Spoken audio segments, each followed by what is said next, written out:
Hopefully people saw that I scheduled the stream for 8 p.m. Eastern on YouTube. My bad, my mistake. Uh, for people in YouTube, I told people in my Discord I was going live at 7 p.m. Yeah, weird. And then I told the rest of the internet I was going live at 8 and somehow got confused. Anyway, take a look here.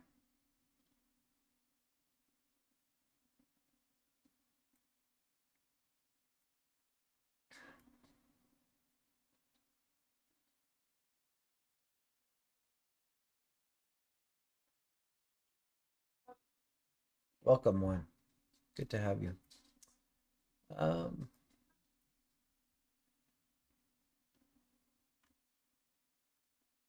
so let's just take a quick look at the big picture here on ES. I tried looking at the December contracts. There's just like not enough data for me to really chart it. So I'm still looking at the one where we had the gap up. Um, I mean, we're still, you know, in a downtrend overall, but right now on micros or macros, we're in an uptrend. Um, daily candle's not looking too hot. Um, I don't want to call it a hammer because it's not, but we have a big wick to the upside. Um, big red candle. Pretty sure we are coming to right about there on ES.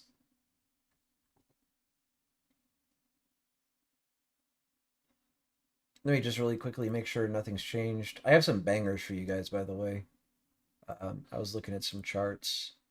It's not a whole lot, but I found some really nice plays for next week and also for the week after.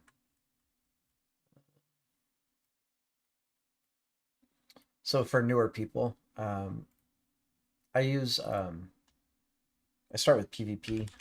I'm not going to do a whole lot of teaching today, but so periodic volume profile um, on TradingView and my value area volume on all of my volume profiles is going to be 68.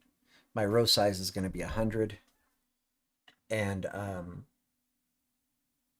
mean, you could turn on these if you'd like to, extending to the right. I don't turn them on. I draw my lines, um, and I turn on value area high, value area low, POC. Again, very minimal education wise today. This is okay. So our 2022 VPOC has not moved. Um,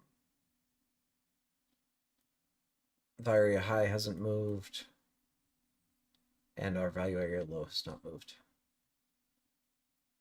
So that's good. From here, I dropped down to like the 1 month time frame. I doubt these have moved, but I like to check them. I check the 1 month on the 4 hour, and we're always going to be looking at the previous month. So this is November here.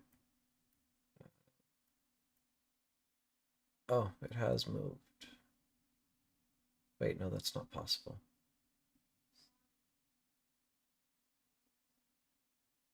I just don't have that marked.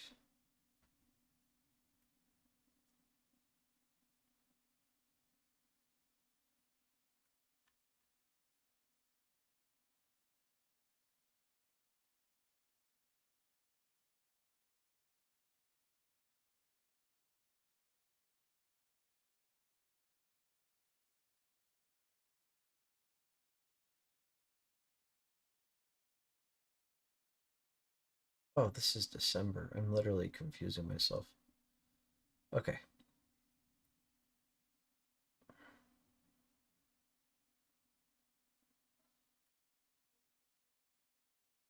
I don't understand why I don't have November marked here. That's really weird. All right, well, we'll do it really quick. So this is going to be my November value area high. Yeah, Troy, that's what I'm saying. In my Discord or in Shorty's Discord, the Discord where like I'm a team member, admin, moderator, or I'm not an admin, but a moderator, team member, whatever. I told everybody I was going to go live at 7, and then I told the rest of the internet I was going live at 8 Eastern. Um,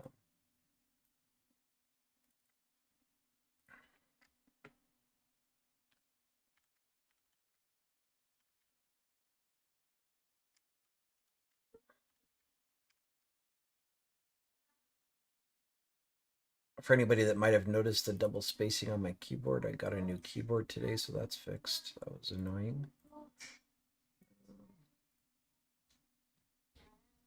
I'm not cheap or anything. I would have run out and bought one the same day, but it was under warranty, so I had to wait for them to ship it to me, which was also annoying.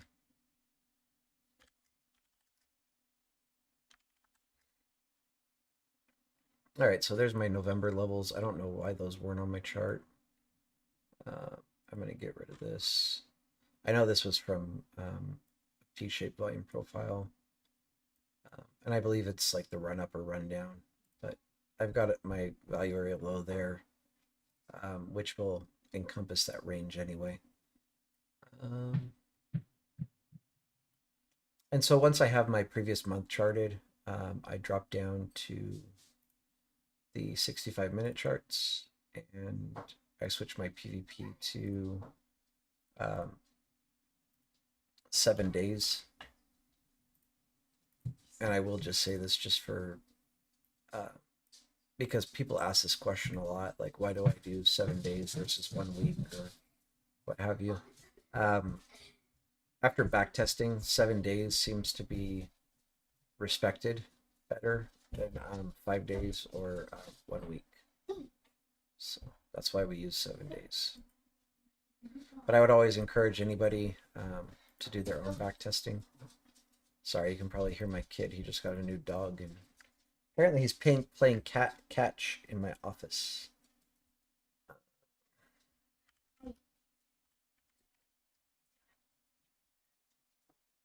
And so here are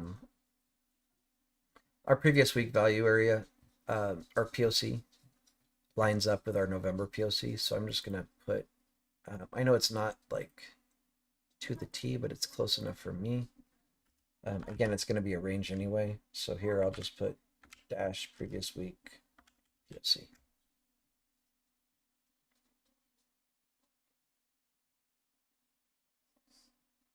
And actually it's gonna be a VPOC.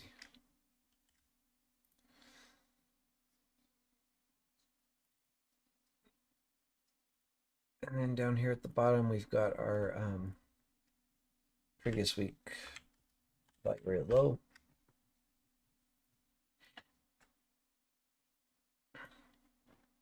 And from here,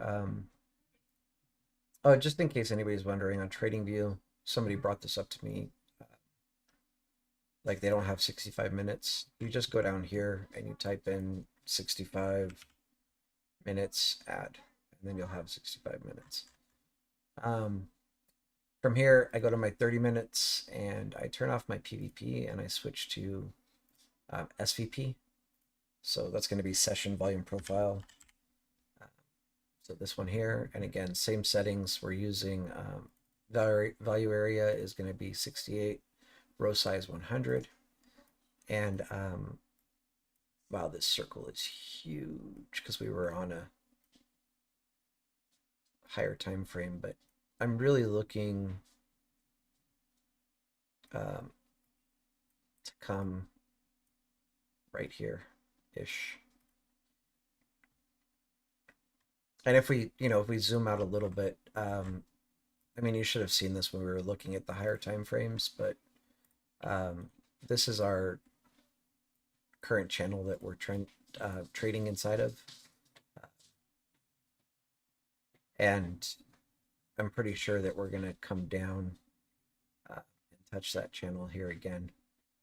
So, and I guess I should show also, sorry, I know my chart's a little bit clustered, but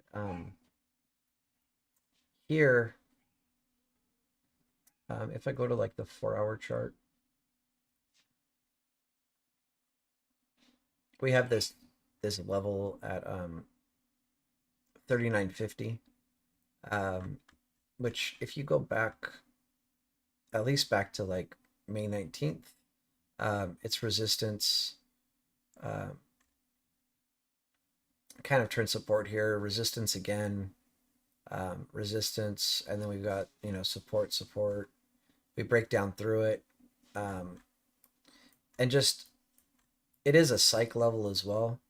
So resistance here, resistance, support, so on and so forth. So if you look back at this, we've got quite a few touches on this level where we'll wick through it or whatever, or wick right to it. And that intersects right here with our trend line. So I'm kind of expecting SPX and SPY to come down here before we bounce again. I never go into a trading day with a bias in either direction, but I kind of feel like we're going to see more downside.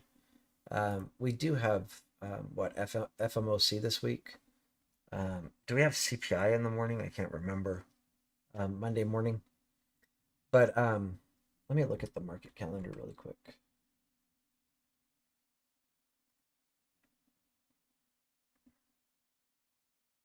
Oh shoot, I don't have one for this week. If anybody can grab the market calendar for this coming week and share it, that would be great. I would love to see. Okay, yeah, so we have CPI before market open, and then we have FOMC this coming week as well, right on Thursday, I believe. So I mean, we could honestly just, I don't know why I said honestly, we could just chop sideways, coming into FOMC, and then we could hit the trend line here and bounce, something to that effect. That's probably more likely. It's probably going to be a pretty choppy, boring week. I mean, we might see a good move with CPI. FOMC is Wednesday. Wednesday, thank you. I mean, it's Wednesday every time we have FOMC. I know that. But yeah, I really think we're going to end up coming down and touching this trend line at some point this week before we see more upside. And, Shorty's calling for, I want to say right around here, 40.50. And I think he's expecting a rejection off of there. So anyway, back to our charts. From here, I go to the 30-minute, and I just look at the previous day. When's the last time I charted it? I didn't chart it because we had that gap that happened. So then I end up moving, my previous day, value area high, value area low, and my previous day, VPOC.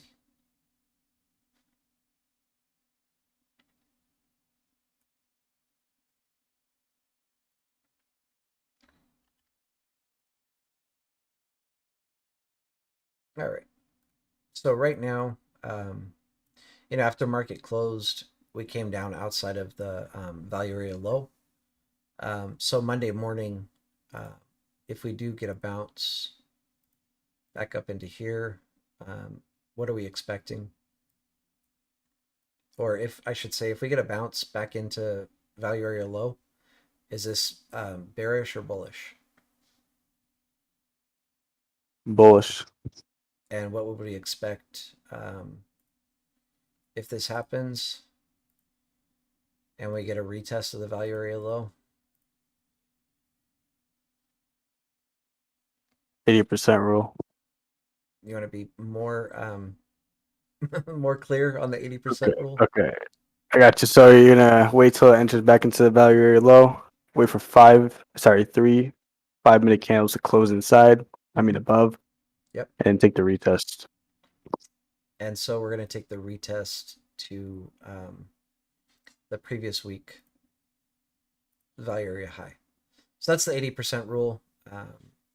If you don't know what it is, if this is your first time, uh, it was covered pretty well right there. Anytime that we cross back into value, so back into our value area, um, and we have 3 5-minute candles close above, and we retest this level, there's an 80% chance that we're going to the far side. With that said,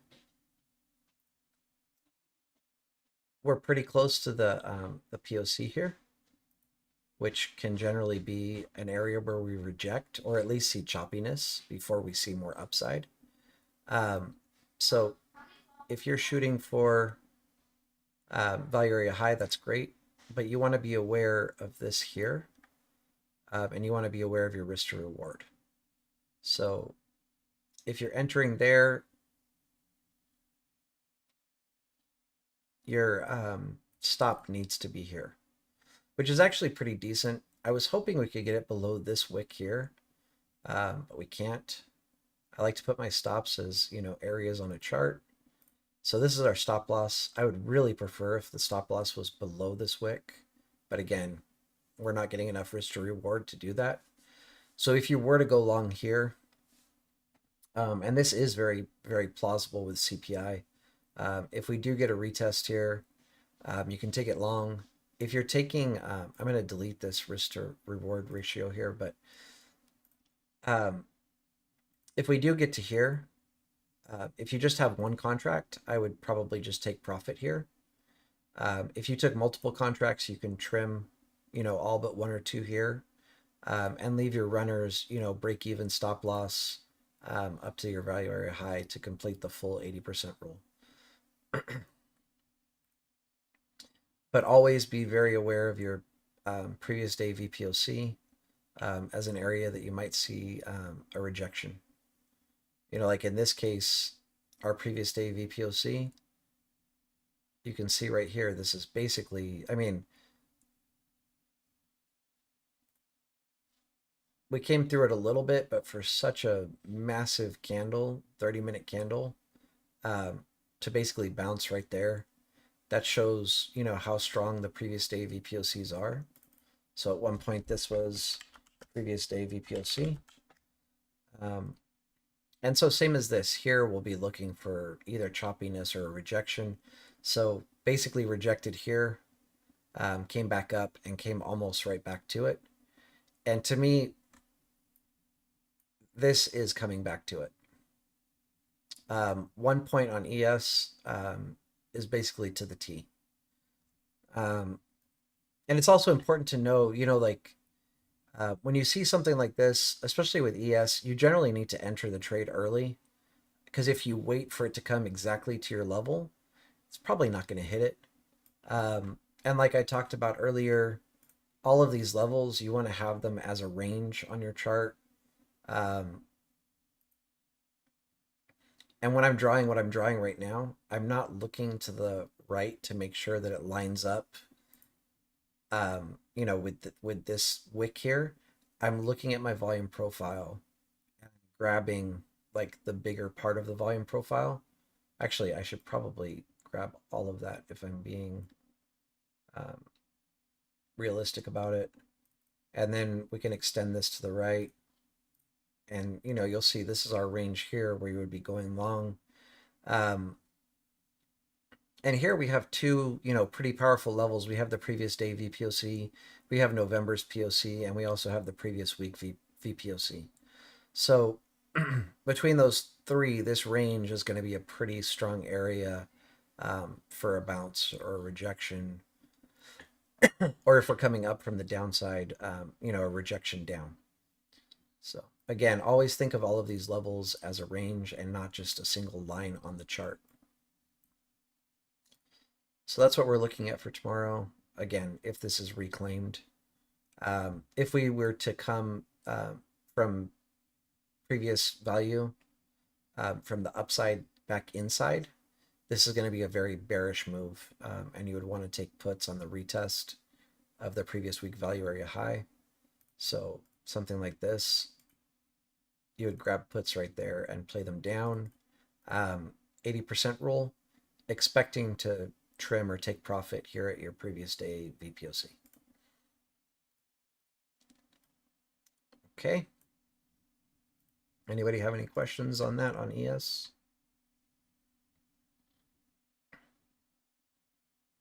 Oh, what's a retest, Matthew? So um, our initial test is going to be when we cross through, right? So this here is the first test. And then after that happens, um, because sometimes market makers will do this and they'll get people that bought on that first test trapped, and then they just take it back up and they stop them out and collect their premiums. So we don't play this initial break because a lot of times it'll be a fake move and they'll just bounce it back up and again collect retail's premiums. So what we're looking for is here's our initial break. We want 3 candles to close inside. We want to see a retest here and then down. So this is our retest right here. And that's where we enter our play. And they happen all the time. So like if we're being technical, it's not the greatest, but if this is our first test here of this whole level, this here is going to be our retest. And this is where you would want to go long again. And from here, what's nice about retests is you also have a price target in mind. So last time they bounced from that level, they brought price to here. And so we know if price comes to here, we probably want to cut that trade, right? That would be our profit, like our ultimate profit target. On the way up, you have a lot of levels. So you would probably want to trim contracts here. You're going to want to trim contracts here. You're going to want to trim contracts here. And then you're going to cut the whole trade here. Hopefully that makes sense. Yeah, and you don't have to say if I don't mind you asking this. There's no wrong questions here. If one person's thinking it, other people are probably thinking it. And, our whole goal here is to get people educated and profitable and crushing it in the markets. So these are my levels here. I'll post my charts. That way you can look at them. I'll post a link in all of the discords that I share on. That way you guys can grab these levels if you want. Next, I'm just going to go over a couple of, and let's just look at the charts let's look at the clouds really quick on ES. I haven't looked at them myself yet, so I don't know how they look. I don't like to look at the clouds and then look at the chart because then it might give me some bias, and I don't like having bias when I look at charts. So this might be lining up with exactly what I was saying. Oh no, this is way down there. Our 4-hour clouds are closed at 39.10, which basically means we'll probably see a bounce at 39.10. And we cannot cross below 38.97 unless these clouds happen to open. And if we look back like in history, so you can see the clouds are closed here. And when price hit that, it was, a rocket ship. And that was news, but you'd actually be surprised. These clouds line up with news pretty often. It's kind of scary. So again here, closed, rocket ship. Closed here, rocket down. Just nutty. Closed, rocket ship. And you might be saying, oh, it wicked through. Yeah, that's cool. We never closed below it when the clouds were closed. And then same thing here. Boom, closed, closed, closed, rocket. And when I say rocket, like we're at 36.15. to 37.50. So almost 150 points. Uh, clouds closed here. We didn't quite tap it, but shot down, uh, closed here. And to be clear, when the clouds are closed, price can pass from outside into it, but it's not going to pass from inside back out. So here the clouds are closed and we shot down again. I mean, I could go back. I've shown it, I think, enough examples. Um, People should understand how powerful these are based on that. It looks like the daily cloud is closed. Oh no, it opened. So our daily cloud is open at 38.94. But we already know based on that 4 hour cloud, unless it opens, we're not going to get below this level anyway. And you can see this is the retest of the weekly mid. I mean, of the daily mid. Um, and it's right at like the high of the day here. Pretty wild. And this is a strong level. So once we break this retest, we're coming down here. So on the 4 hour cloud, we're actually probably going to go close to the far side of this closed cloud here.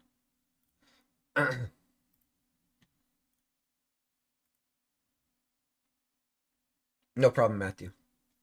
Um,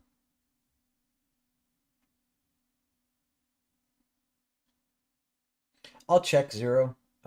If it is six, yeah, that's not strong. Here we've broken through the weekly mid, so that's very bearish. Um, and then this is the monthly cloud. There's really, I mean, like we can look at it, but right now we're in space. There's just nothing. Um, we're pretty far from the weekly mid, and we're very far from the. I'm sorry, we're very far from the monthly mid, and also very far from the monthly bottom. So this really isn't giving us any information. But you can see how these are just respected over and over and over again. The mids and act as support if you're coming from the downside. If you're coming from below, it acts as resistance, resistance, and if we come back up here, it'll be resistance again. And this is the quarterly, not worth looking at on ES right now. We're nowhere near it. Same thing as the monthly here. So let's look at,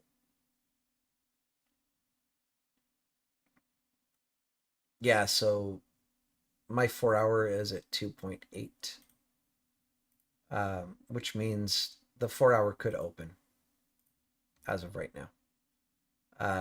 I still don't think we're getting through here, but I mean, it is possible.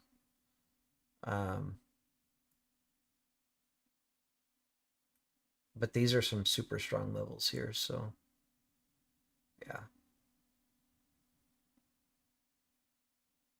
If we do get through here, I mean, this cloud could open. Actually, it might even be open. I can't. It looks like it might have just opened. I don't know if you can see, but um, right here, it's the lighter color. No, actually, it's not because I'm looking up here and it's not. It's different. This is dark blackness. The clouds aren't out here. But yeah, based on the MACD, this could open. The heck happened here?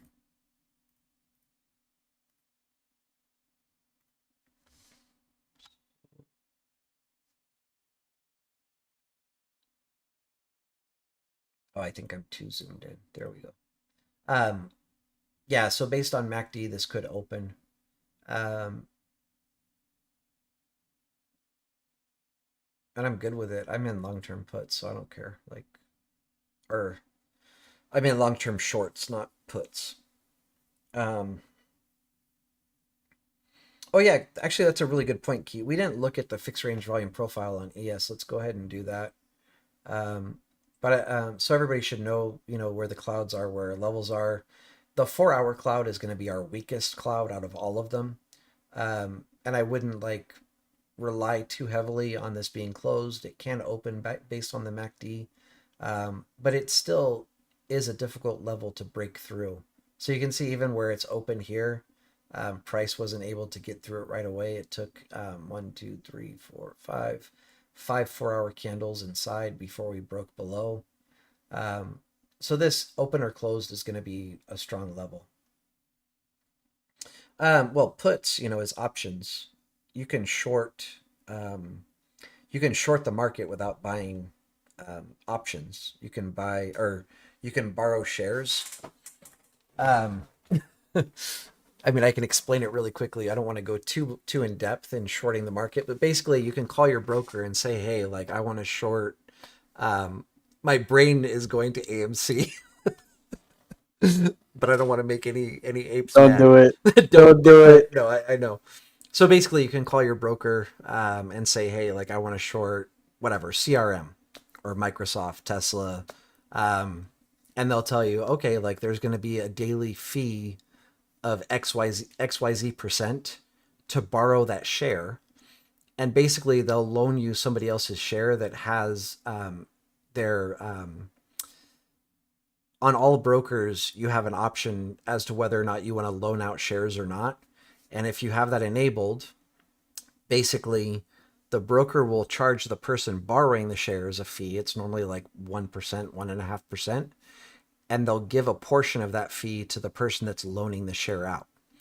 And then me, as the person borrowing the share, can now sell that share to somebody else at market value. So let's just say I borrowed 100 shares of Tesla at, I don't know exactly what we're trading, like 170, but I'm just going to say $200 to make the math easy. So I borrow 100 shares of Tesla at $200 and I sell them to somebody else for $200. I have to keep paying that 1% or 1.5% every day that I'm borrowing those shares. But let's say in 20 days, Tesla drops down to 150 bucks. Now I can buy back those 100 shares that I am borrowing at market price, so at 150. And the person I borrowed them from is basically giving me $200 per share for the ones that they borrowed from me, if that makes sense. So I'm making like $50 per share shorting Tesla, or yeah, whatever. I mean, the stock itself isn't important, but you can do that with any stock. You can borrow shares and sell them to somebody else and then buy them back cheaper.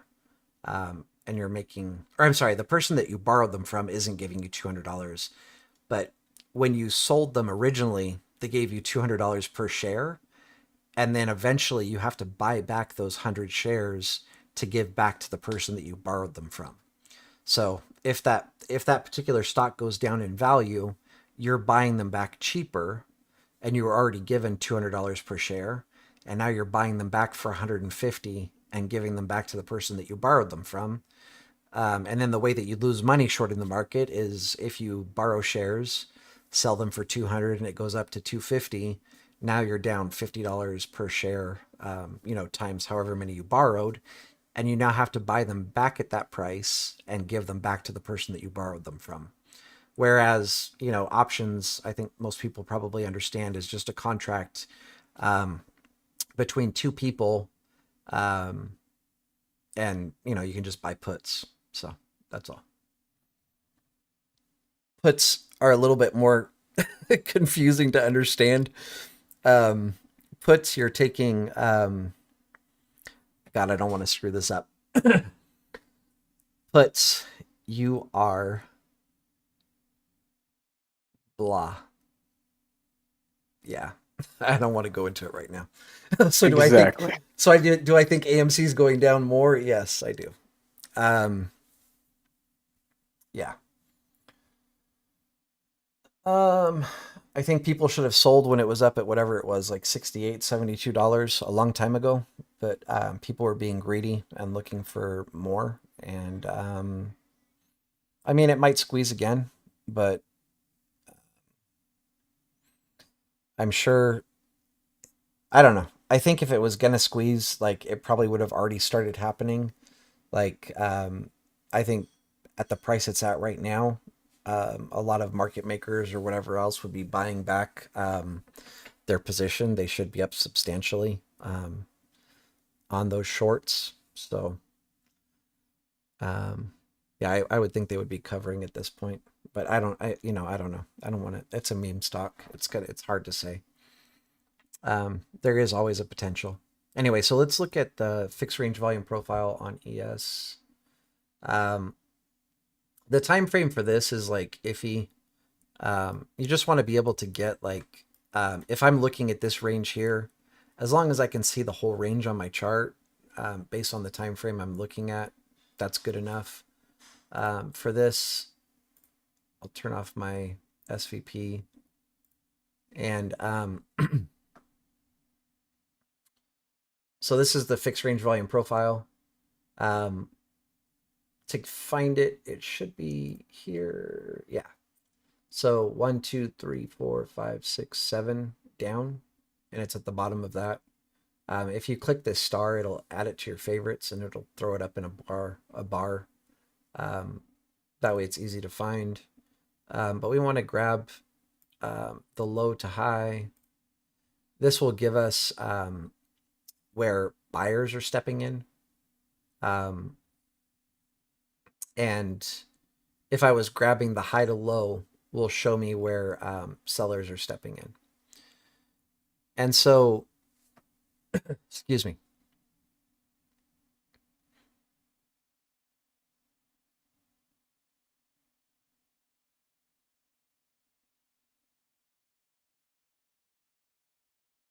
Sorry, I'm just kind of assessing this really quick.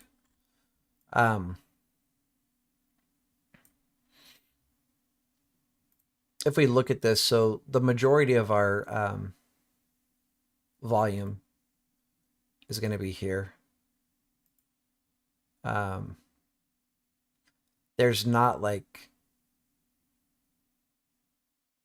I don't really like to grab such a large range. Well, actually, it's not that big. It's 20 points on ES, but generally I would like to try to just grab a little bit less.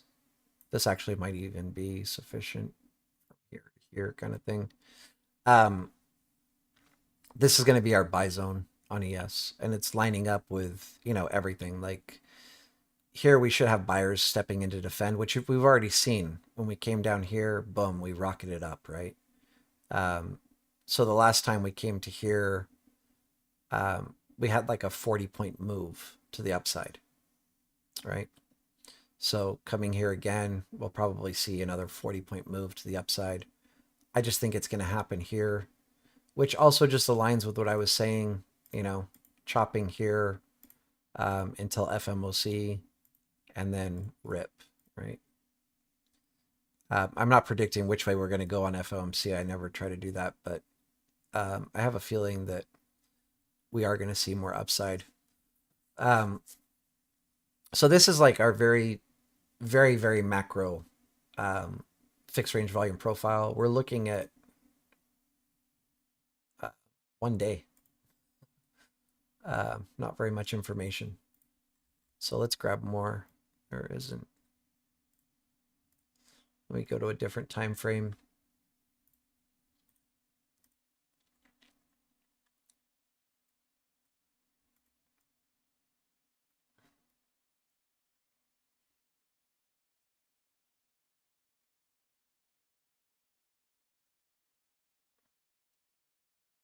And you might notice I didn't grab this wick. There's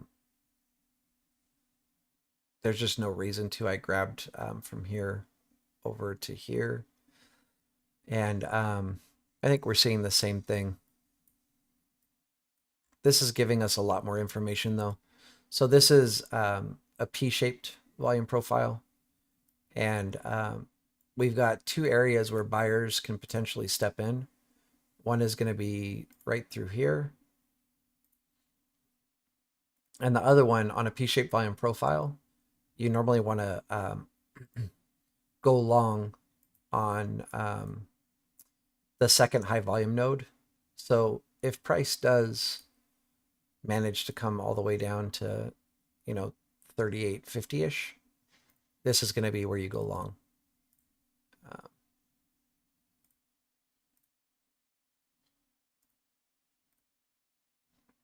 And then this is just aligning with what we were talking about. But again, we have like a pretty big range here. But it's all lining up with this area that I'm talking about where we're probably going to see a bounce off of this trend line, right?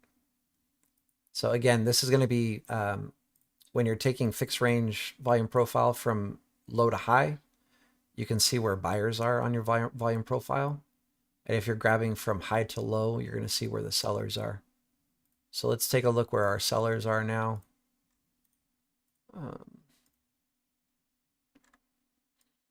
So you can grab, all the way up here back to January. I like to grab the more recent, which could either be, from here down, or from here down. We'll take a look at both and just kind of see where we're at.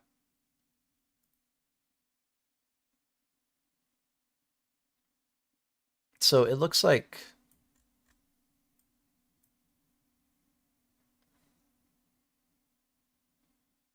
we have some sellers at 39.75, and we've seen that, recently. If you've been trading live with us in Shorty's Discord, 39.75, 39.77 has been a pretty tough level to get through. It's been a pretty good level to go short off of. This is going to be our bigger volume shelf down here, which is at 39.04.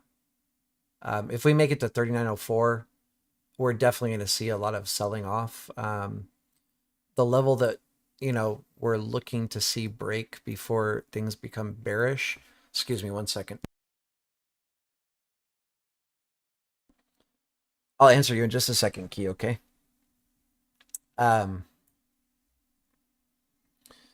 We're looking for 39.13. If we break 39.13, which is right here, the reason it's 39.13 is, price rocketed up through it. We came back down and had like a hard bounce off of there, right? And then the next time we came to 39.13, we had another hard bounce. You could also even say this is a bounce off 39.13 here. So once we break below this and also even reclaim this 2021 POC, that's where we become bullish more long-term. And you can see right here, we have a lot of sellers that stepped in this range right here last time we came to it. So if we break down to like, what is this, 39.03, we're going to start dumping pretty hard. So, and then from here, we have a skinny belly from 38.62 all the way down to 3,800, psych level, almost perfect. So in this range here, price is just going to fly to the downside. Right?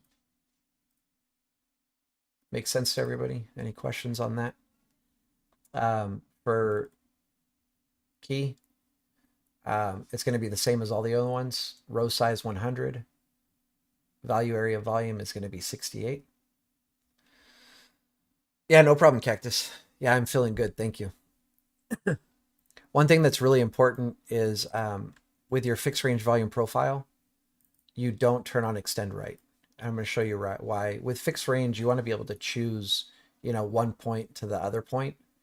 And if you turn on extend right, it changes drastically because it's grabbing this point all the way to the right. So it's grabbing all of the data to the right. So you're only able to choose one point.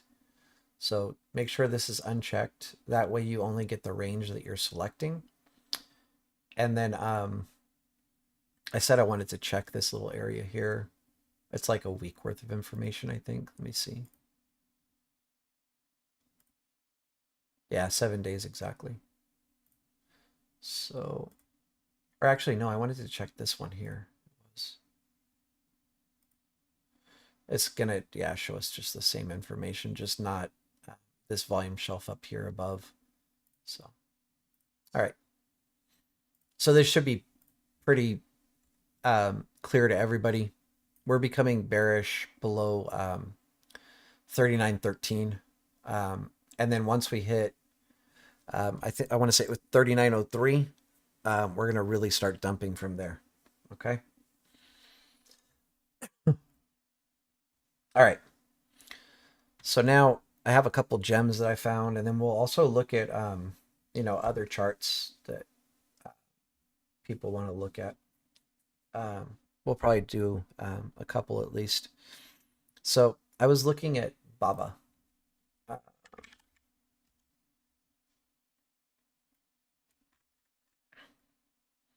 and I mean, we can chart all of this out if you really want, but we are.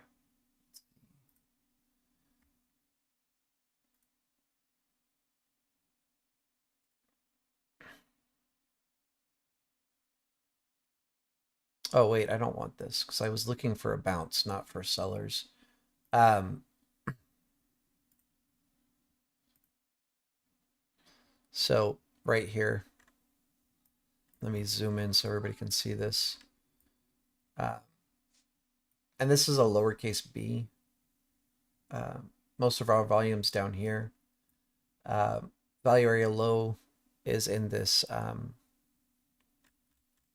distribution. But we have this volume shelf here.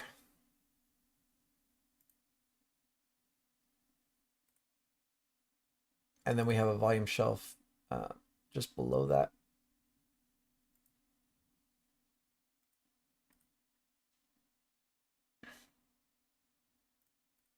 And then we have a volume shelf down here. So I'm expecting a bounce from this area. If not, probably a bounce from here. But I'm really expecting a bounce from here in this, excuse me, at this volume shelf here. And I'll show you guys why. If we go to the, excuse me, full send.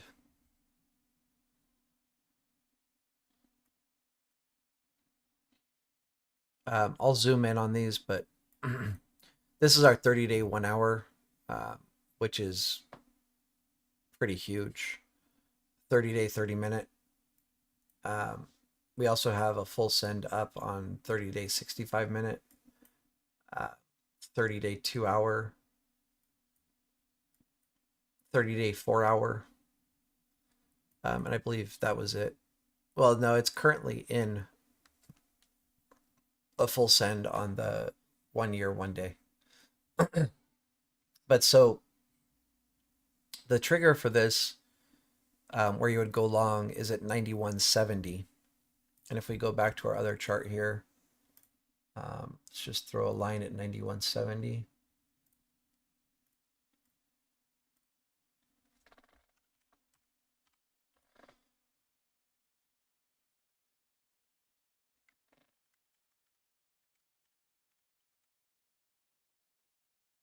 And you can see it's basically right at the top of our volume shelf here where you would enter long. I'm going to delete all of these because it's unnecessary. So if we bounce and start to see signs of a reversal, you're going to want to hop in calls here. And our price target is going to be right about there. I mean, I would cut it short of that, but $94. If we go back to our full send,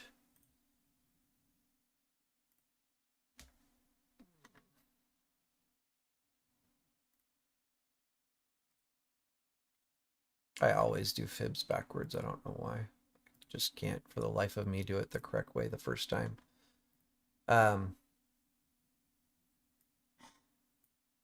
We're probably coming here. So we'll call it 95.80. So actually our price target's going to be slightly above. I mean, I wouldn't play it up to 95.80, but based on our Elliott waves, that would be the price target you're looking for. Me as a sensible trader, I'm going to cut it either here or here. You know, I'm good with 2 points on Baba or 3 points on Baba. And if we do our risk to reward, our long position, if you're entering long here, you're going to want your stop loss to be slightly below the wick of this candle, right? And on this, you're making 5-1. So this is a great trade.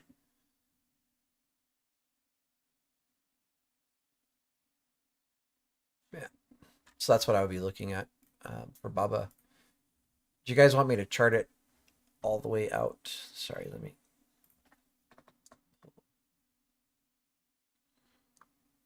What does 9170 represent?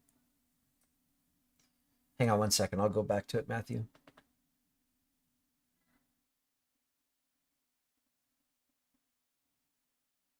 Yeah, Key, that's a common thing. That's why I bring it up a lot. People check that extend right and they don't. You know what? At one time I did it and I couldn't for the life of me figure out why my volume profile was all messed up. Do you guys want me to go? Well, actually, you know what? Let's just do it. Let's do all of the levels. There's no reason to uh, skimp on charting this.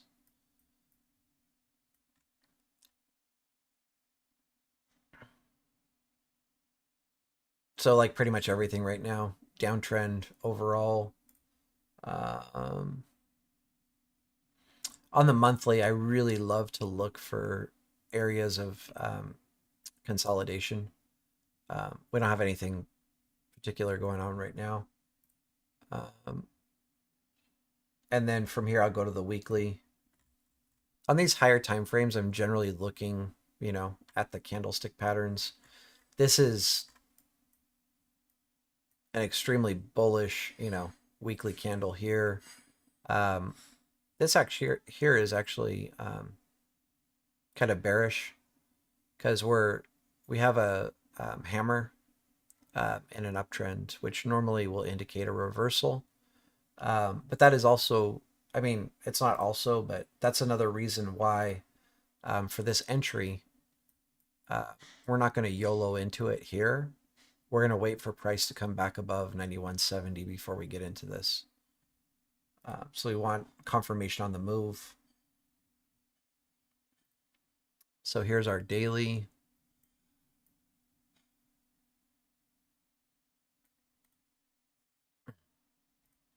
All right, so let's look at our, let me close this out. Let's look at our PVP. And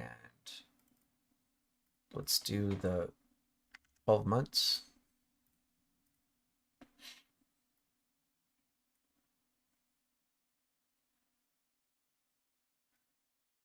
This actually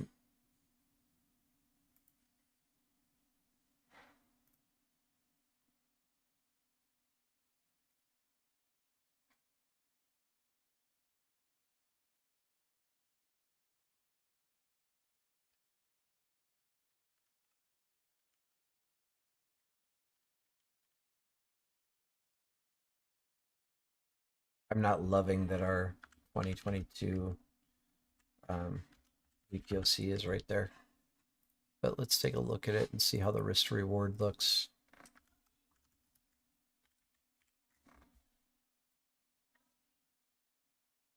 I should tell you guys, I got a new dog today, adopted a dog, and that little crapper nipped at me today. So I had to throw him on his back and put him in his place and show him who the alpha dog was, which kind of sucks. I don't like doing that. So our risk is going to be here,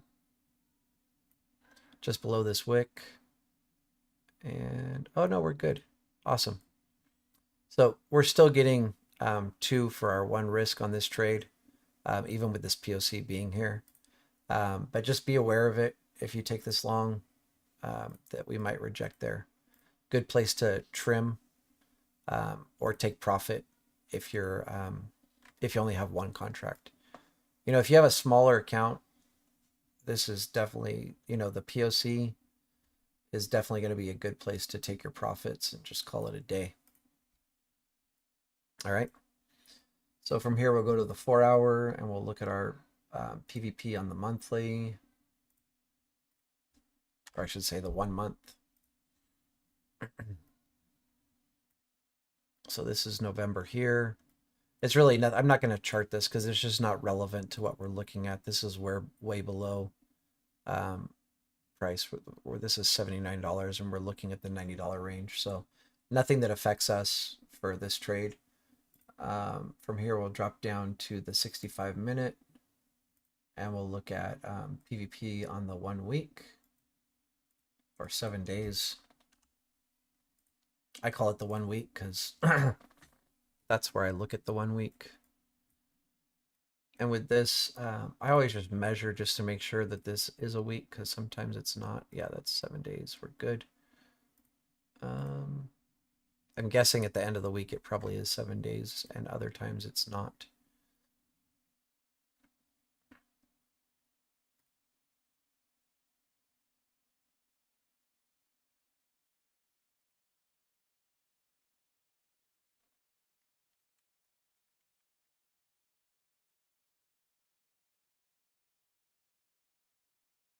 Our previous week POC is out of the way, so that's good.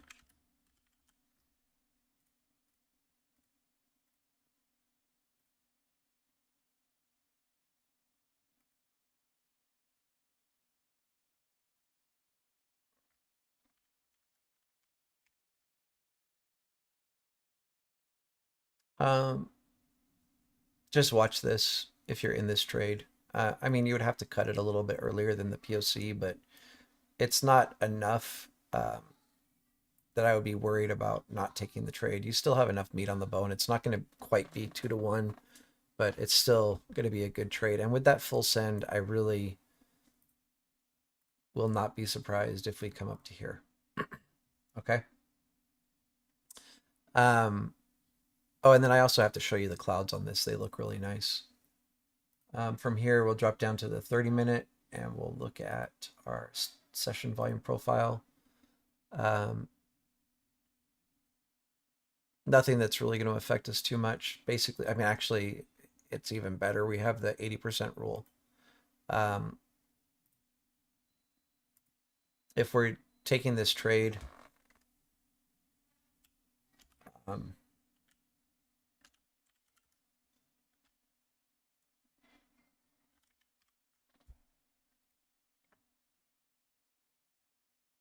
if we go long here and we reclaim, our value area, we're probably going to have the 80% rule play out to the upside here.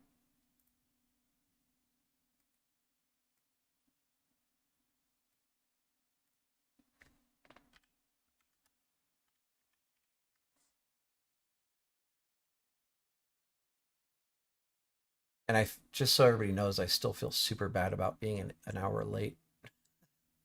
Like really, really bad. That's so out of character for me.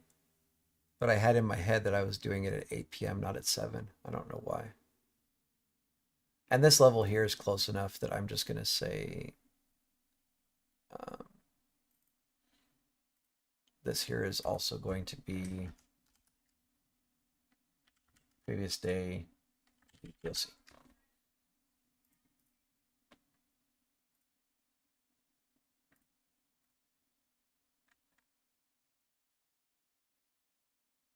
All right, and now let's just look at where sellers are going to show up in this range. For that, we have to come up here.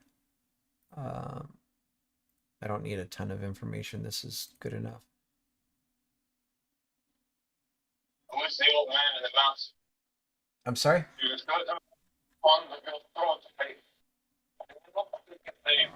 Red Raider, your mic is hot. Thank you.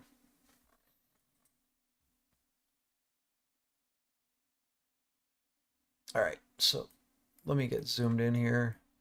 You can see we've got a couple areas here. So we've got a volume shelf up here to the upside.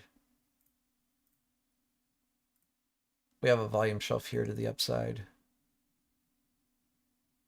Right at our price target, right?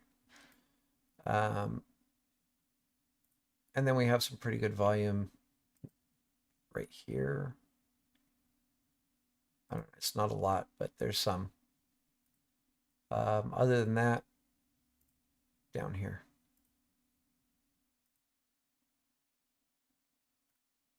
More to the downside here. I'm not going to go any further than this. It's not going to be relevant to what we're looking at. But so,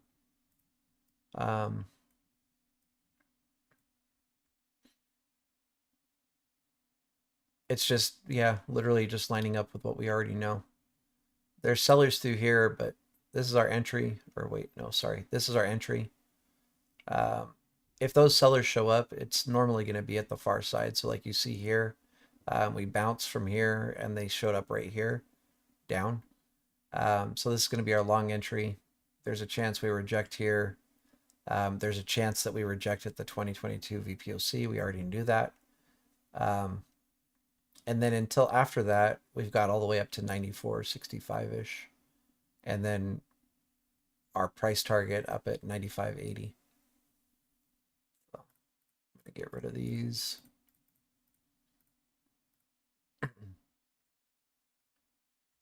So anyway, this is a great looking trade. And let me just show you you guys the clouds really quick. So this is going to be Baba.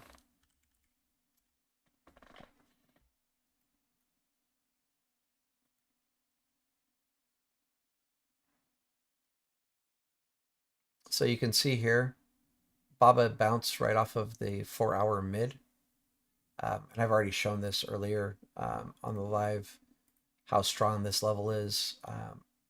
When you bounce there, you know, it's probably coming up to at least 93.75.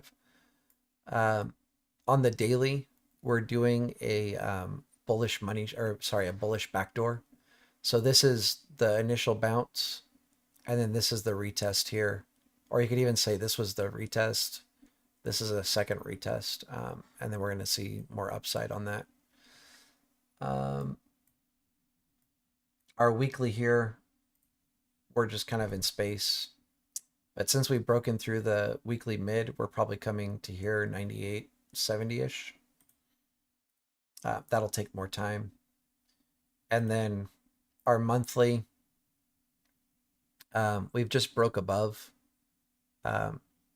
the monthly cloud.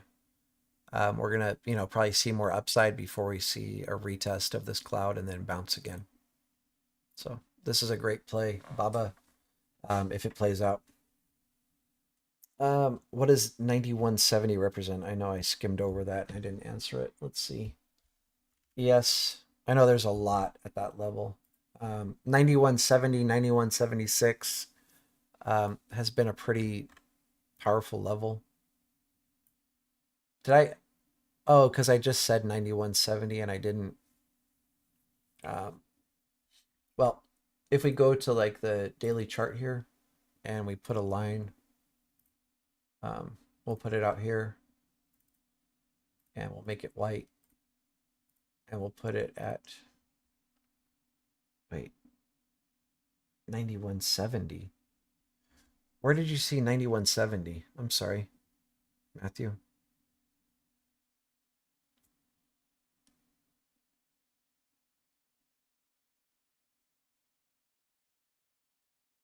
Yeah, Key, me and that dog, we might have to scrap, man.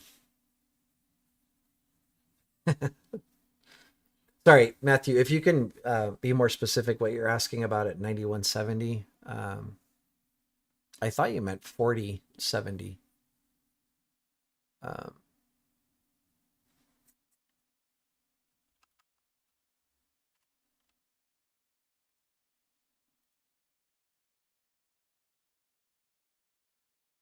But yeah, on ES, here it's resistance, support, kind of support, resistance, support, support. It taps a lot. Resistance. It's a pretty strong level, but also like 77, 76 is pretty strong as well. I don't I don't know what you're asking. 9170? Do you mean 4170?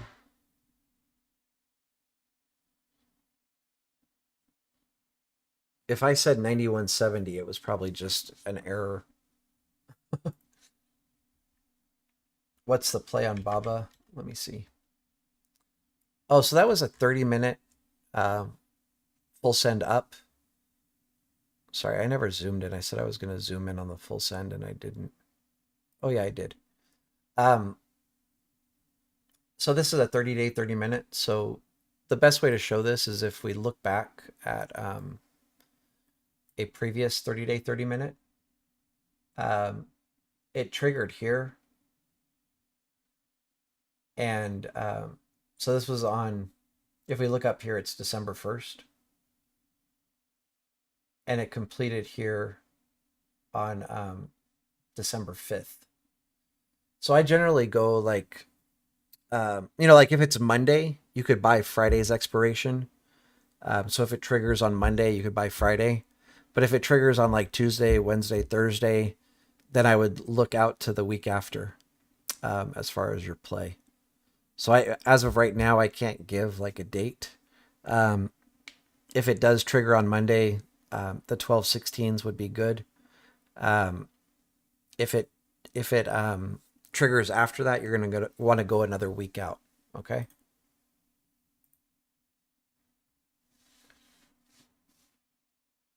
All right. So that's Baba. Next, we'll look at this one's a pretty nice gem that I found. A lot of people are talking about this, but I think they're talking about it wrong, and I'll explain why. So this is going to be Taiwan Semiconductor. This is looking super bearish. If we look at, like even our fixed range volume profile, why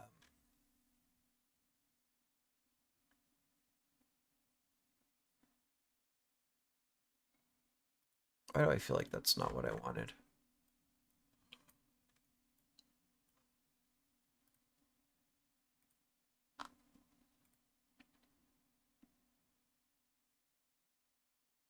Yeah, this is more like it.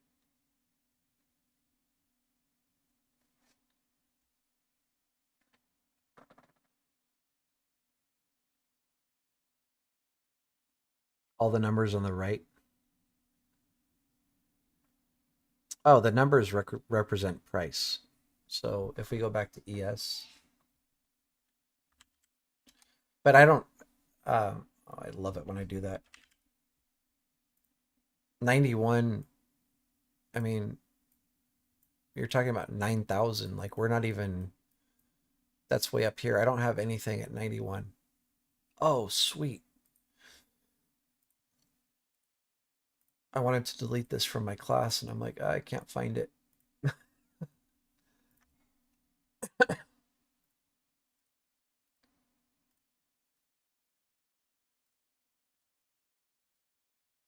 My OCD is bad enough that it was bothering me that I knew it was up here in space somewhere and I couldn't find it. Yeah, so I'm having trouble because I don't have anything at 9170 on any chart. NQ would be the only one, and I don't really chart that very often. So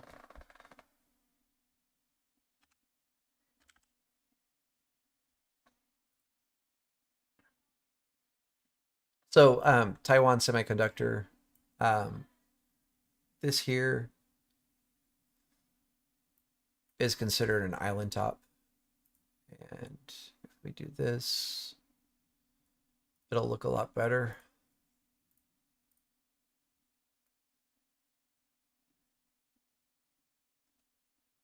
Oh, 9170. 9170 is where you're going to enter the trade. So let me be clear on this as soon as I finish drawing this. 1, 2, 3. This is my prediction. I'll get back to this in a second. Okay, Baba. how this works, Matthew, is we are waiting for confirmation to take this trade. And the way that we are waiting for confirmation to take this trade is right now price, we closed down here at like 91.40-ish. We are waiting for one of two things to happen. If price crosses above 91.70, the second price crosses above 91.70, you grab calls. If you happen to miss this, like let's just say this happens in pre-market Monday morning, before we're able to take calls, and price comes up here and crosses above, and then the market opens and we're like, shoot, it's at 91.87 now, or whatever. Even worse, it's at, I don't know, $92.20. At this point, if you take the trade, you're chasing, and you never want to be chasing into a trade. You want to get in at the target. So if this happens and price just keeps going, okay, cool. We missed it. It's done, whatever. We're not going to worry about it. At least we recognize that it was a good trade. And hopefully next time when we catch it, it doesn't happen pre-market. But that's going to happen to you quite a bit as a trader. You're going to find a setup and it'll execute pre-market. And you just kind of shrug and move on to the next one.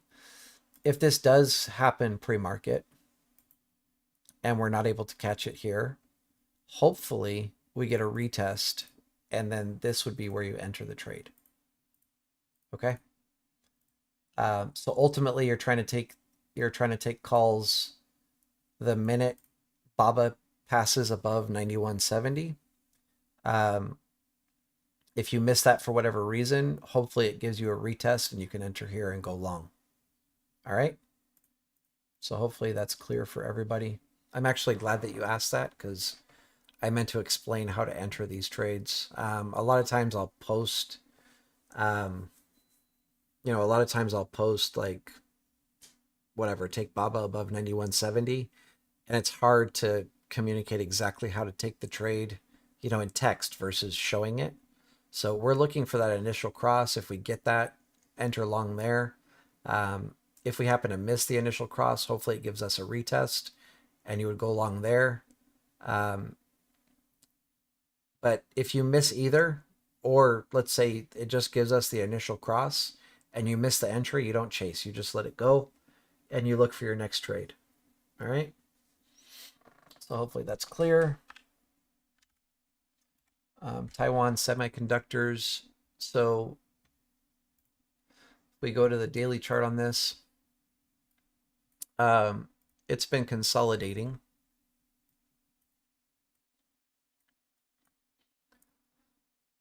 For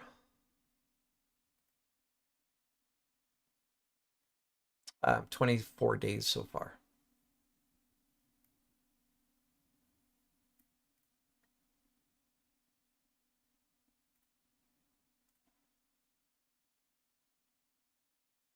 And they also tried to duke people out here. I was having a conversation with somebody the other day prior to this here, and they were saying, "Oh yeah, TSM, the minute we have this box established here, the minute we break below this level, you want to go short." And I was like, "No, you don't." And I'll explain why. But right now we're expecting this range to be happening. And most people, when they see a box like this, they're looking for this and they're going short right here. Like as soon as we break out of the box, right? Or they're looking for this here and they're going long right here the second we break out of the box. That's pretty off, but whatever, you get my point. The problem with that is if you're paying attention to TSM, this is a dividend stock. And on Thursday, December 15th is the X date for TSM. So if you want to get the dividend for TSM, you have to own the stock prior to the close of market on December 15th, and you'll get a dividend for every share that you own. Not a lot of people are selling their shares coming into the dividend. So you don't have a lot of people selling here. You'll see like more people buying or whatever. I mean, some people might be selling if they bought down here and they're like, shoot, like I'm already up, you know, what is this? $20 a contract. I mean, $20 a share. And they're worried about this box breaking early or whatever, and they want to take their profits here. Yeah, like maybe some of those people are selling, but you probably have more people buying coming into the X date wanting to get the dividend versus people selling prior to that X date. Let's get some of these lines off of the chart just because they're not helping us with anything. And it made me laugh because, like I said, prior to this cross here, somebody was having a conversation with me saying, oh, like the minute this box breaks, I'm short or long. And I was like, well, if it happens before December 15th, you're probably going to get faked out. And they're like, oh, no, I'm not. And I'm hoping they didn't get faked out here. But I mean, we broke this by only 10 cents, but it broke the box. We didn't get a dump, right? But most people looking at this stock are expecting, I mean, I'm expecting the same thing. I just have a more methodical way of looking at it. So most people are expecting a drop or for it to break to the downside and for it to fill this gap here, right? And for me, this would be my price target, $74 or we'll round it up to $75 even. This is also a pretty good support turn resistance level here at 72.35, and same thing at 70.70. So if we look back historically on TSM, so here's a dividend, right? Or X date for TSM. And if you count like 3 days over, or actually this one's a little bit longer, 1, 2, 3, 4, 5, and then dump, right? And then here's our X date here.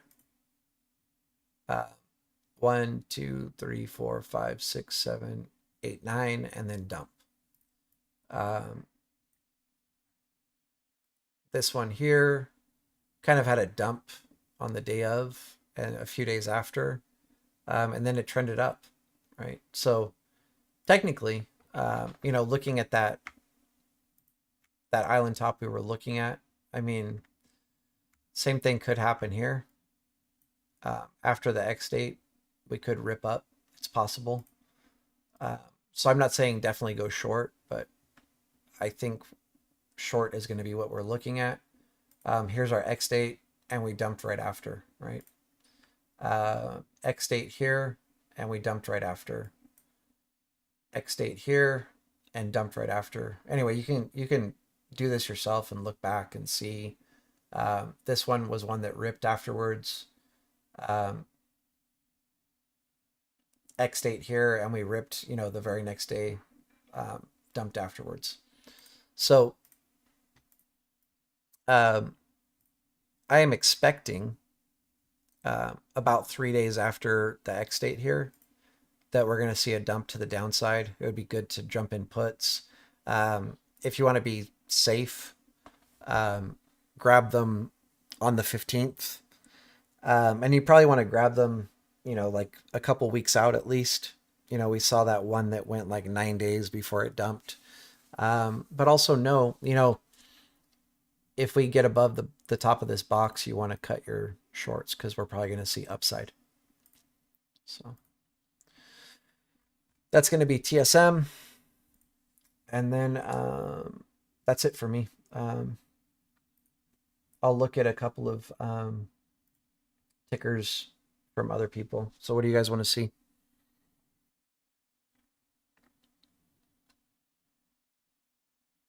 Going once, going twice. Okay, awesome. Have a good night, everybody. I'm joking. Anybody have a ticker they want to see? Oxy? Sure. I know we're not in a buy zone here, but look at it. Oh, and actually, sorry, before we look at Oxy, let's look at the clouds really quick on TSM.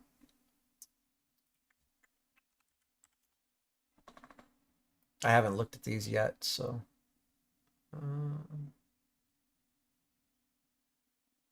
4-hour mid is at 80. I don't know what level our box was at.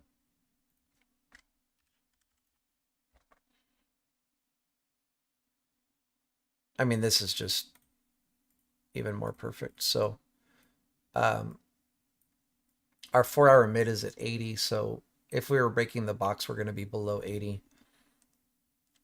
Let's see. And then you can see this is closed at 78, 80-ish. Let's see how closed. It's not very closed at all. That can open, like, if you sneeze at it. I mean, same thing here. We're going to break through the daily mid before the dump. And then our daily cloud is at 76, or our daily bottom is at 76.30, which kind of just is close to our price target. Yeah. Let's see what else. Here's our weekly mid is at 77. Weekly bottom's closed at 68.30.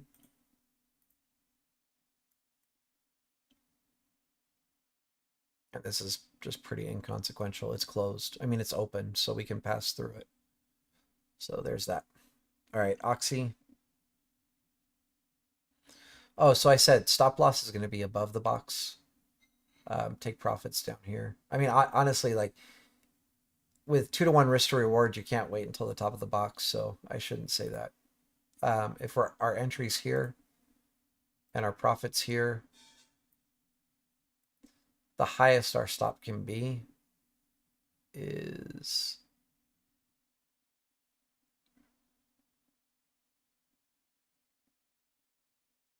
almost, there we go, 80.69, and our take profit is at 74.91-ish. I would just say $75. So, all right. Yeah, so I'll do Oxy, I'll do Spy, and then Troy, I'll let you decide, Tesla or Netflix. I'll do 3, so I'll do those 3. Whatever Troy chooses, either Tesla or Netflix, and then I'm gonna go out, cut out, and have dinner. All right, Oxy. Actually, I might do 4 because I think I already have Oxy pretty much charted. Gosh, you gotta love it when a plan works out, huh? This is where you're gonna want to buy.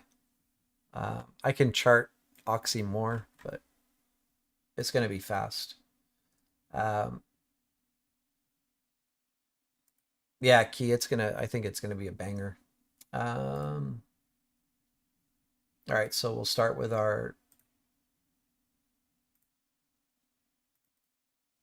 I don't think I need to do the year. No, I already have those charted. So we'll start with our 1 month. I don't think I need to chart these either, but we'll just start there on the 4-hour. And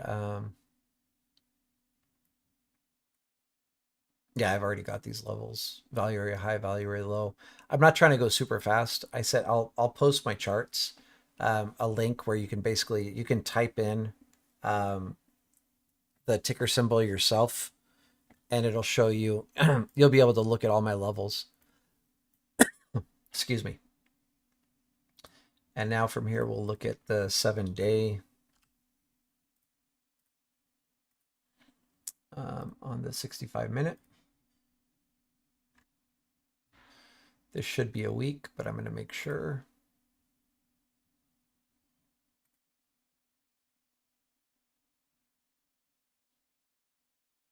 How can it be 10 days?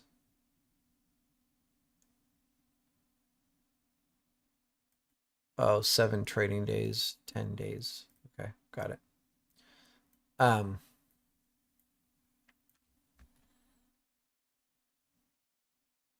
So this is our previous week value area low here, right where we bounced. Previous week value area high. And our previous week POC. This isn't changing very much for me. I mean, we bounced here, but I'm pretty sure we're going to break down. And right here is where you're gonna want to take a starter position if you're going long. And down here is like ultimately where you want to like buy your full position. But there's a chance we don't come to here. So now let's look at our session volume profile on the 30-minute.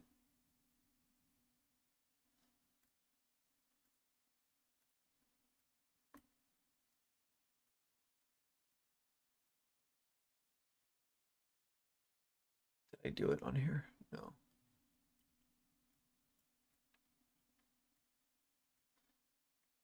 I'm going to chart it, even though it's very irrelevant for me. Like, I'm not looking to short. I'm not looking to day trade Oxy. I don't know if the person that asked me to look at Oxy is wanting to day trade it, but if you are wanting to day trade it, I'll show you the two trades.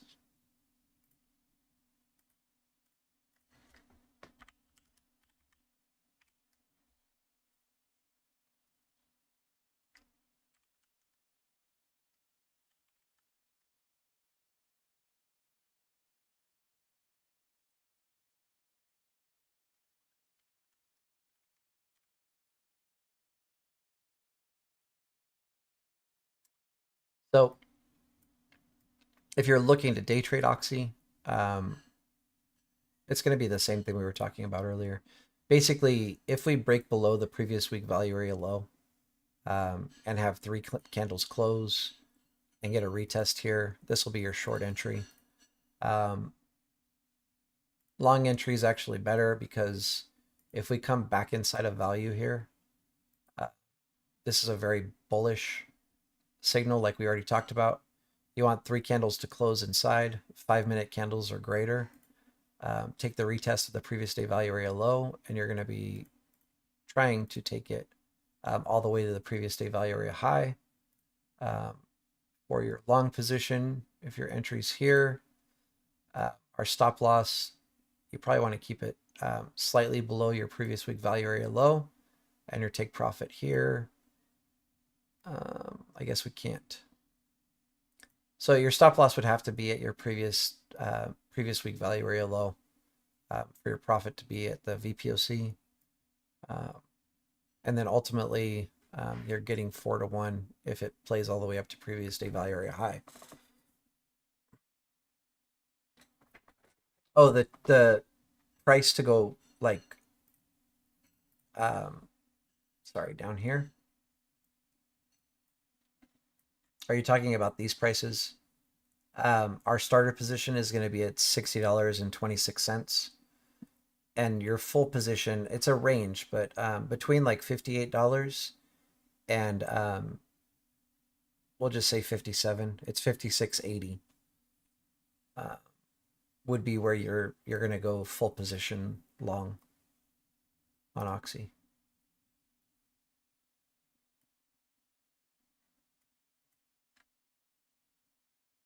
If you were talking about for day trades,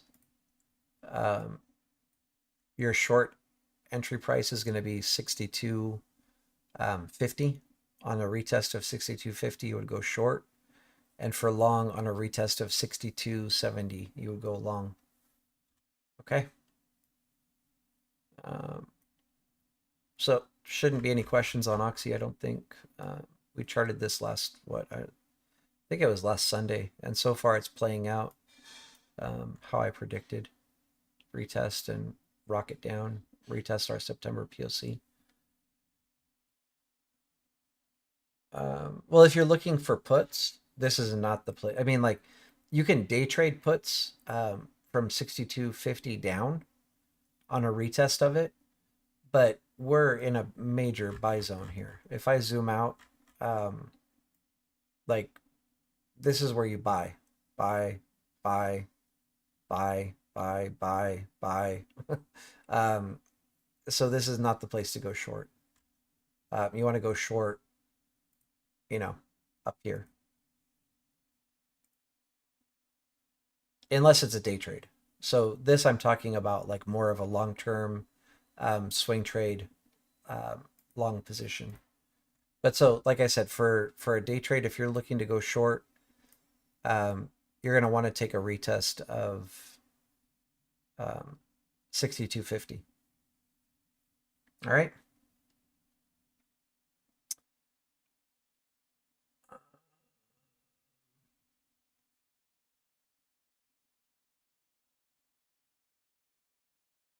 All right, let's see. So we'll go to SPY next. You're killing me.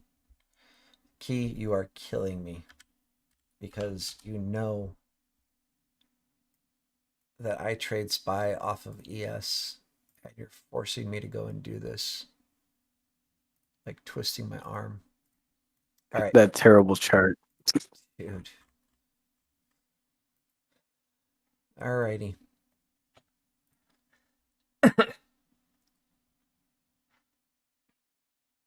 It's kind of a given though, because people love to chart SPY. All right. So on my daily here, we'll look at the PVP.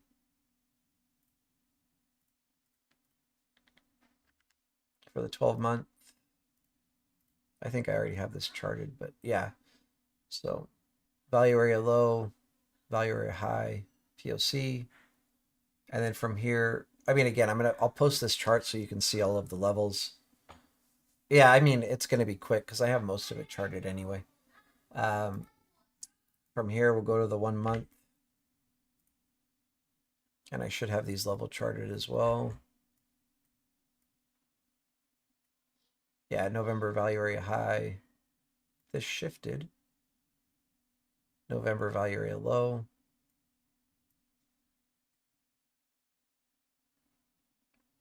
So you should recognize it's looking a lot like ES, where we just have this area here where there's just a metric ton of levels. And this is going to line up with what's upcoming anyway. This is, going into FOMC week. We're probably just going to see so much choppiness through here until, whatever news breaks from FOMC and it chooses one direction or both. Generally both, right? We generally get a fake move and then we get the real move.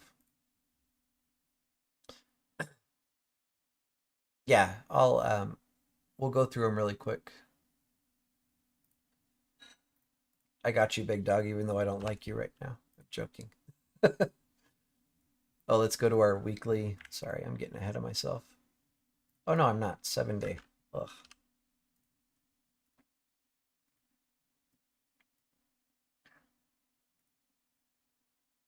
Oh, I'm dumb. The reason that my monthly moved is because I forgot to change my time frame. So let's fix that really quick. I was like, how did my monthly move? But I didn't even think about it other than how did it move? Okay, we're good now. Yeah. So now we'll drop to the 65-minute and we'll look at the weekly or 7-day.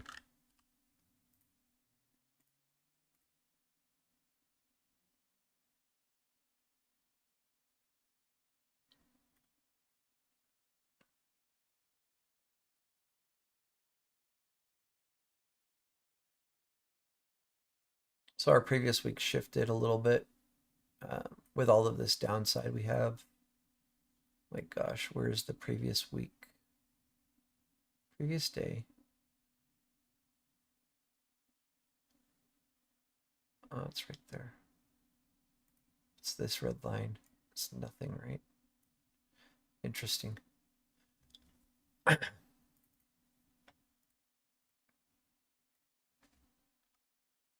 All this double spacing for my old broken keyboard is driving me crazy. That's more of my OCD.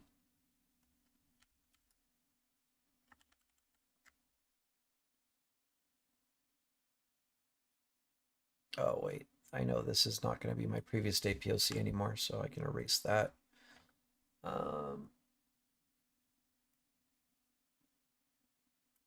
There we go.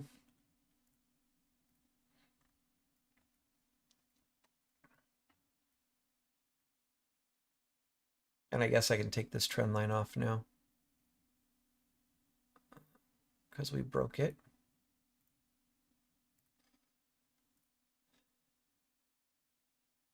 All right, so from here, drop down to the 30-minute, and we'll look at the session volume profile.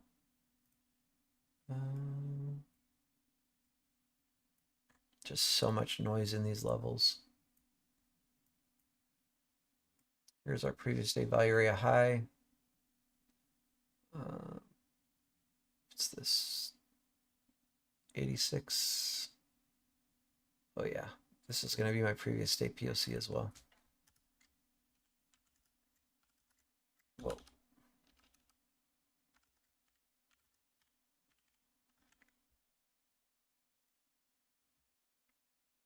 So for me, I'm not super hardcore, about having my levels be super, super exact because they're always going to be a range anyway. But also notice here, we have a POC here on December 8th, and then a VPOC on December 9th. And so for that, I'm going to put here, this is a 2x. I know that I only have one VPOC at this level, but by putting 2x, I know there's a POC and a VPOC. Hopefully that makes sense. Whatever this was, we'll get rid of that. And value area low.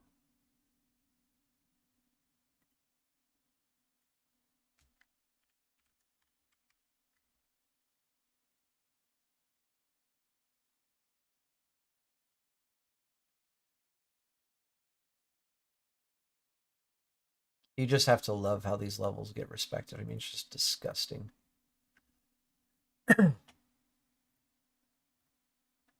All right.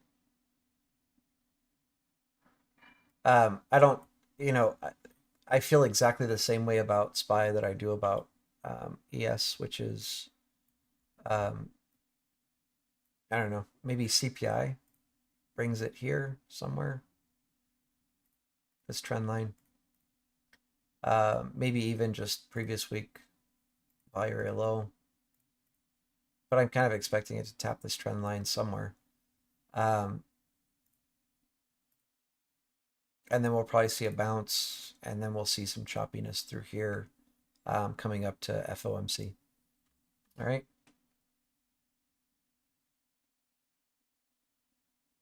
Oh, key, it's very simple. Anytime, so like,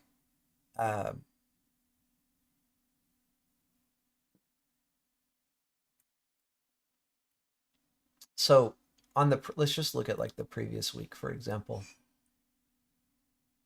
So we go to the 65-minute, turn off our session volume profile, turn on our PVP. And so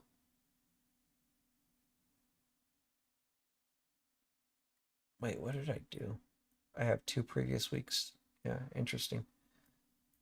Anyway, so this POC here from the week prior is from this area here. So basically the whole area where it's being formed,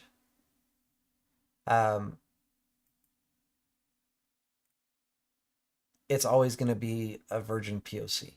So it can be touched as many times as it wants where it's being formed. So if we're looking at like the daily, on the day that it's being formed, we'll just say like December 10th. It can be touched all the way through December 10th. It can be touched in after hours, and it can be touched in pre-market. After the market opens December 11th, if it gets touched, then it becomes a POC. If it doesn't get touched on December 11th, it will remain a VPOC until it does get touched. So since this candle here is right after this week was formed, this this green candle actually touched it. And so right after this VPOC was formed, you know, the very next day of the this week finishing, it was touched and it became a POC. All right. So hopefully that makes sense. And I need to take this off my chart anyway, because this is not the previous week.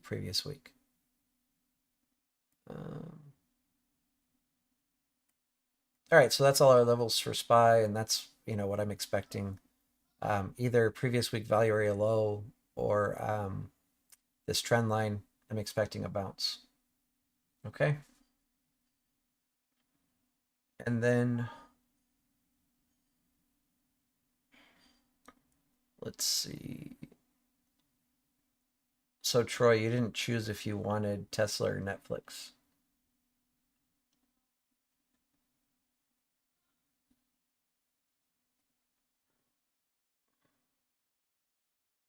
I'm just going to do one last chart because it's going to be 2 hours that we've been going. And I need to have dinner. Spend some time with my family. All right, so he's not picking. I'll pick for him. We'll do Tesla. Oh, and actually, sorry. Yeah, no, I'm not going to look at SPY's clouds. They're going to be the same. Oh, he just picked Netflix. It is then.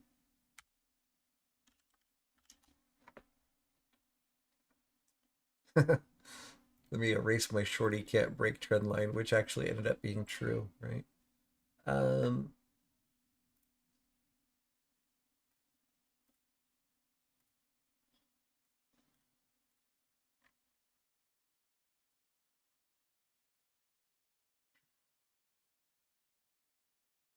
This has been a rough one for me to even look at ever since they got that. What's it called? When this dump happened, like I just have not been able to look at this. But I guess it's been showing strength ever since then. Let's erase everything on here. So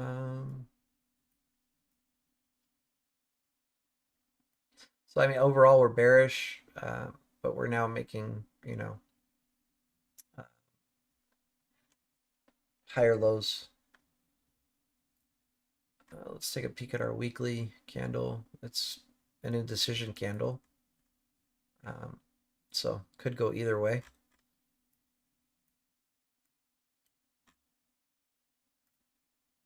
Daily candle is very bearish. But we're, wow.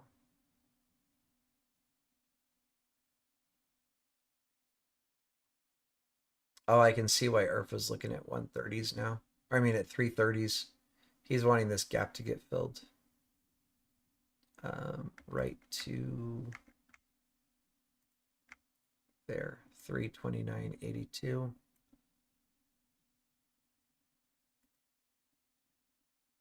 It almost got filled, right? Like we hit sorry, let me zoom in. This candle hit 329, I want to say.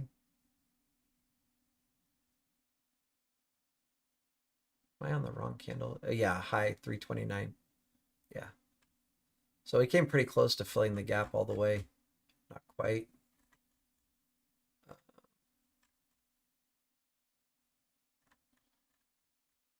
So yeah, this is a pretty bearish daily candle. It's not looking hot for going long. Let's start looking at our volume profiles.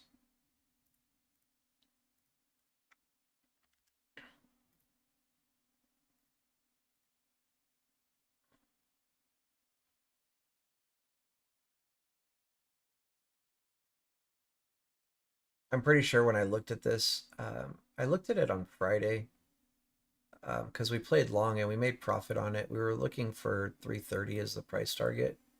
We never got it. The highest it went was 329. And I remember after I was in the trade, basically I followed somebody that I trust their TA without like looking at charts before I enter a trade.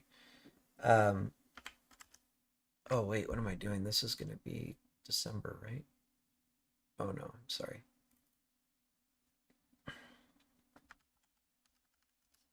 Um, anyway, somebody who I trust, so I just YOLO'd into the play with them. And then after I looked at the clouds and charts, I was like, gosh, Netflix is looking pretty bearish overall. So I was glad that I got out of the play with profit. But so I'm pretty sure this is going to be looking bearish just off the top of my head. But we'll take a look at everything.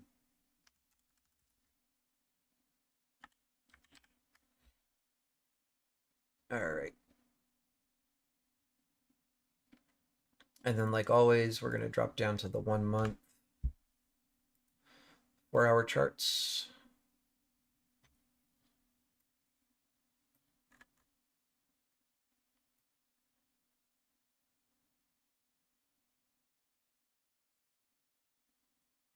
It was looking super bearish for a second there.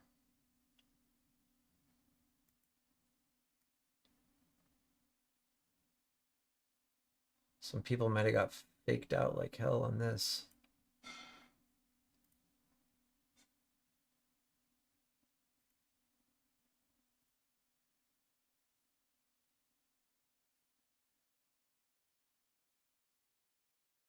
I mean, I hate to say this, but I'm going to say it.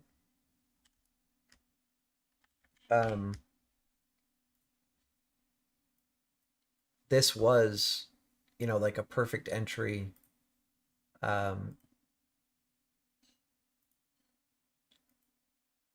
for a 80% roll to the downside, and it gapped up and probably faked some people out and took some people's money. And I'm saying it because in trading, nothing's 100%. Like using volume profile, and even like naked price action is really like, I don't want to say it's the way to trade, but that's how algorithms trade. That's how market makers are trading. And if we're doing the same thing they're doing, we're probably doing it the right way. If we're trying to do it our own way, it's probably wrong. If we're making stuff up like, moving averages and RSI and whatever else. He said it.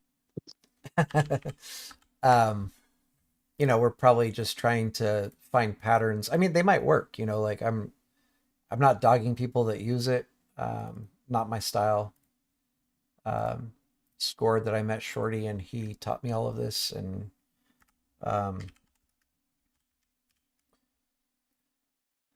it works pretty often. Doesn't always work though, but so I'm not afraid to point out, hey, this was wrong. My gosh, sometimes I mess up my colors and it's just weird. It's probably because I'm trying to talk at the same time. I'm a dude. There's only one thing that I can focus on when there's two of them, and it's not talking and charting. Oh, all right. So there's that. Let's go to our 7-day.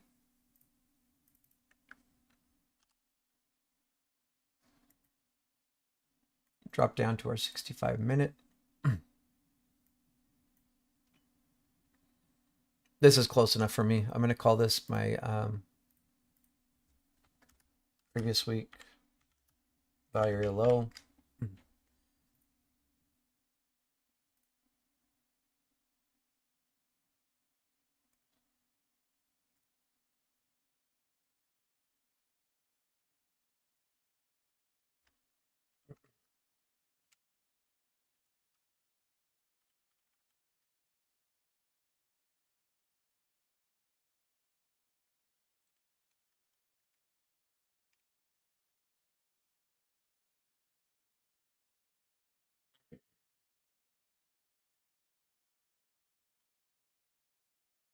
All right. This is pretty killer. You can see the importance of like taking profits at your POCs or VPOCs, right? And so from here, 30-minute, and we'll look at our session volume profile.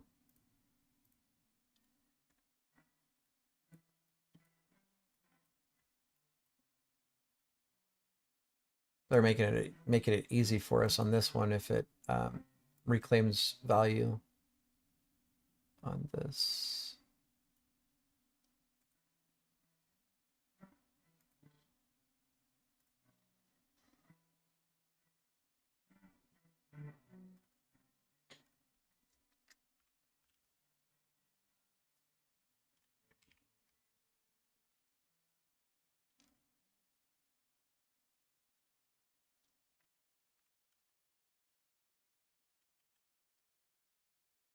I really can't believe I got a new dog today. I went to the I guess I should have talked about this earlier. But I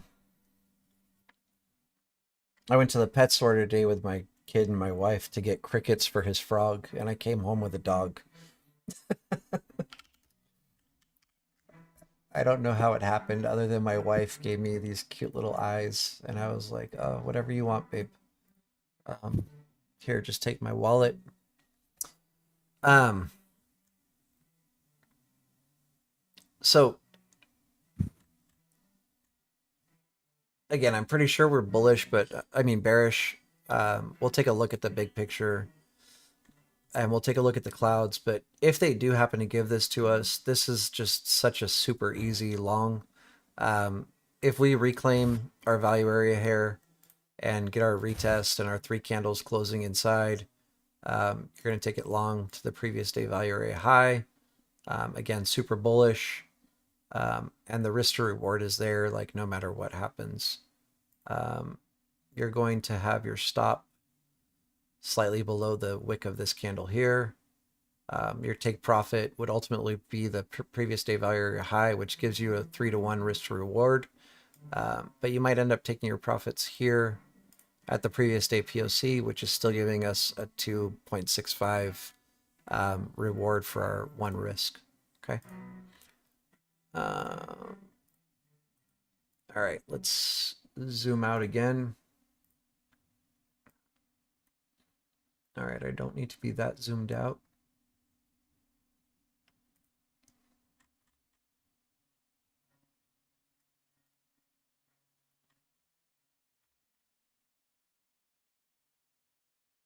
Let me turn this off, make it look cleaner. This is just going to be a couple of days, right? Oh, 12 days, 10 days. It's a month. All right, cool. Our fixed range volume profile, we can grab, this range here.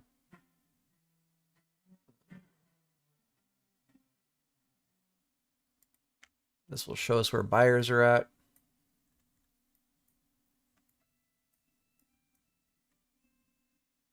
Let me humor myself and just grab this whole range. Wait, what did I just do? Oy vey, I don't like you.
I'm struggling with this new keyboard a little bit. It's a different kind of switches, and I don't feel like I'm pushing the key because it's not as responsive and clicky. That's funny, Key. We ended up with a little tiny Yorkshire Terrier, but it's all good. Small dogs eat less and poop less, so I'm good with all that. Yeah, I'm pretty bearish on this. Let's see. And I know like we've had a pretty good pump recently. Gosh, to find sellers is going to be rough.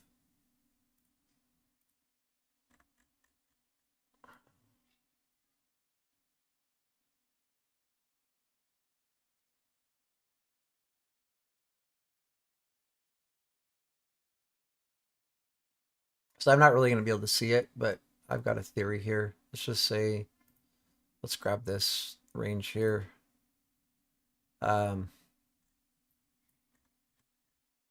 know, this just further cements why that pro trader I was talking about was going long. Like ultimately, you know, we've got this gap to 331.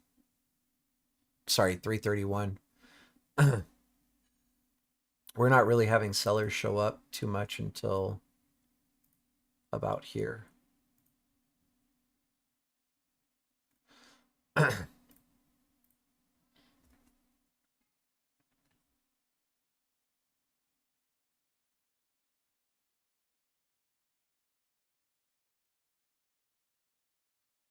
Basically 341 before we get like a pretty, you know, a volume shelf. And then we've got sellers down here at the 2022 VPOC.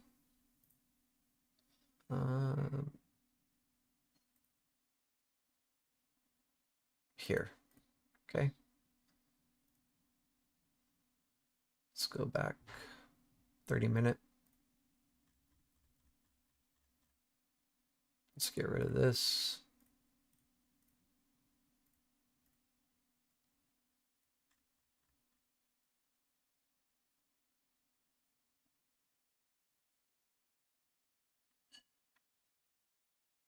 So these areas here are going to be like our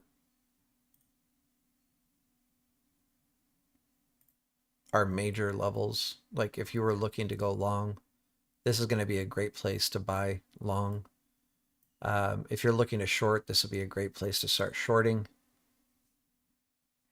Sorry. I will do my best to say the levels. But honestly, like we're going to be looking more at the macros, and I'll go over those levels. So here, and I will go over what here is. We're going to have buyers. And this range is going to be 318. We'll call it 319.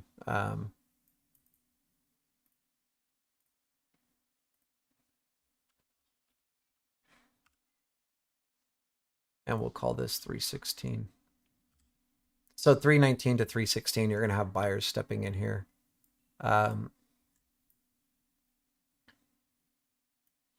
If they don't step in here, I mean, this is a big P shape. So hopefully everybody knows where you buy on a P shape. If you slice through the first volume shelf, you're going to be looking at buying at the second high volume node, which is going to be right here.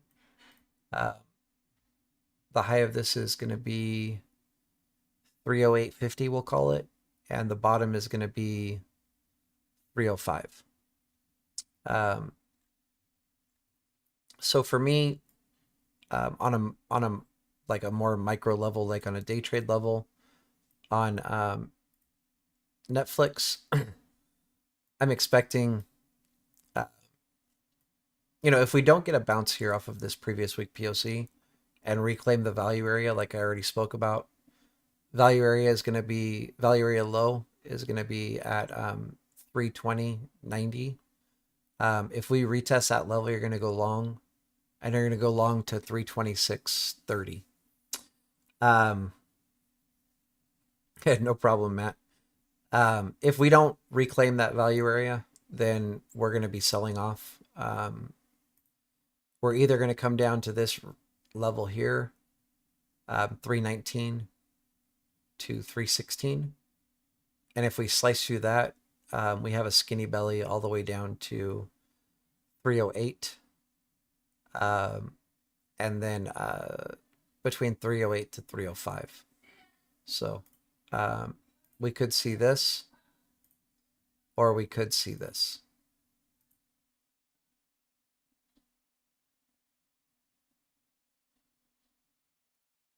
Or I guess I should say we could also see this.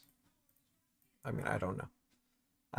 That is if we don't bounce from this POC at 320-ish and reclaim our value area low, retest, and go long.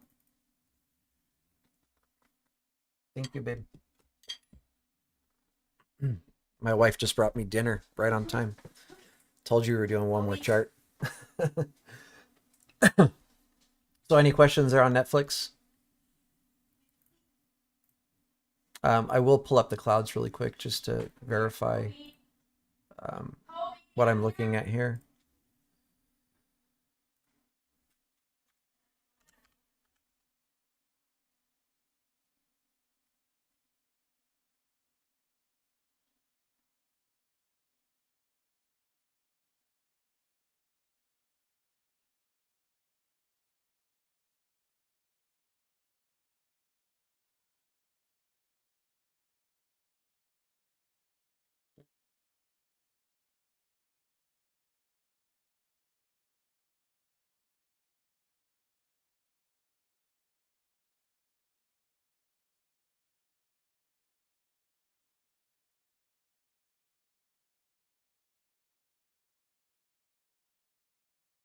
No problem, Troy. Thank you.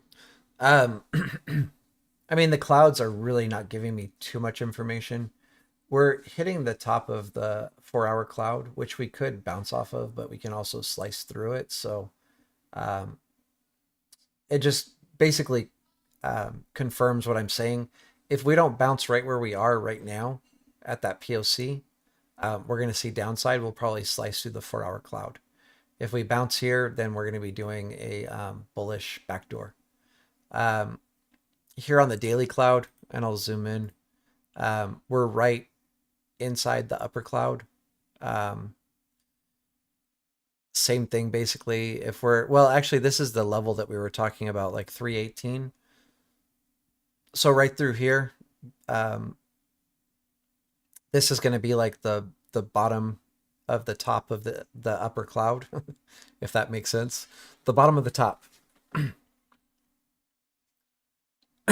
Art, if you hang out on this channel, it won't take you too long. I would highly recommend in the description of the video you're watching right now, there will be a link to a book called Volume Profile by Trader Dale. The book only costs like $7 or $8. Buy it and read it and take notes. And he explains exactly how to take the trades, how to find the entries, all of that. Like, it's very clearly outlined. It's a very short book. I hate reading. And I was actually like really engaged through that whole book. So it's actually like very interesting. And it's a very easy read. And it's just chocked full of information. Yeah, Kia, I got you, bro. I'll wait for your question. But so our clouds are lining right up with the levels that we're looking at. If we break through, you know, like this 319 level, we're going to be back inside of our daily cloud. And at that point, you know, we're looking for a retest of the bottom of the cloud, and then we'll shoot all the way down to like 299 on Netflix, if that were to happen. Our weekly cloud, the bottom of the weekly cloud, or the top, I'm sorry, of the top cloud is at like 311. So basically we could see, you know, downside all the way to 311 based on the weekly clouds before we see a bounce. There's no support in this area. And then our monthly clouds are not really telling us much of anything.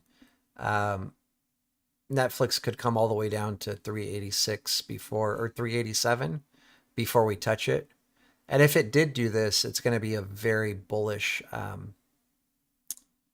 indication, because that's going to be a retest of our monthly bottom. And from there, we would probably jump all the way up to like 400-ish on Netflix. I mean, this will take time, but it is possible. You know, like if we're, these are weekly candles. So if you look here, you know, from the last time it went from the top to the bottom, It took 1, 2, 3, 4, 5, 6, 7, 8.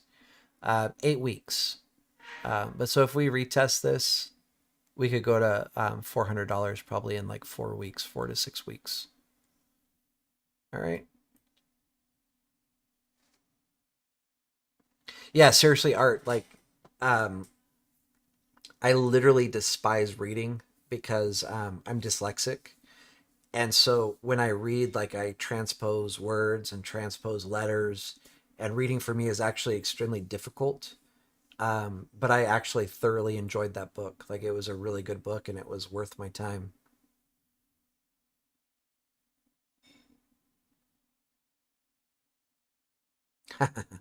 Key. Um, that is only available to the people in his Discord, brother. I'm sorry. So, yeah, the only way you'll get a hold of that is if you join the Discord. You know, like we try our best to um, provide, um, a lot of value for free to people on YouTube.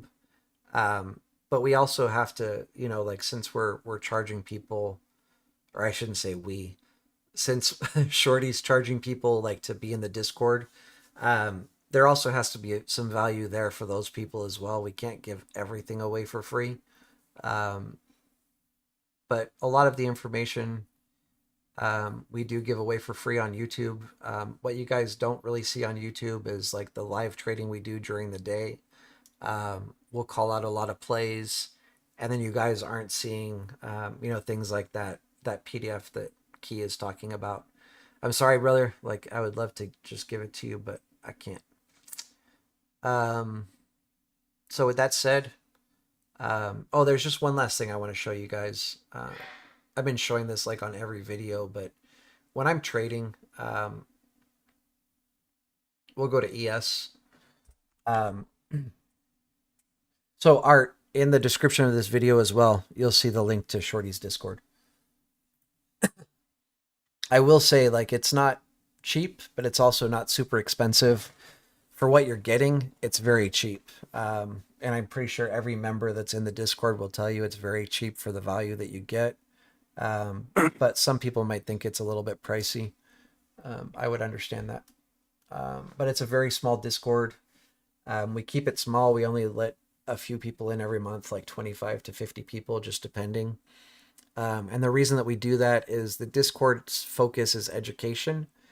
And if we let too many people in, it would just be like insane, like trying to teach 1,000 people at one time. So we like to teach in, we teach everybody, but if we just have 25 new members or 50 new members, it's manageable as far as answering questions and teaching. If there was thousands, it would be really hard to start, to answer questions and to teach.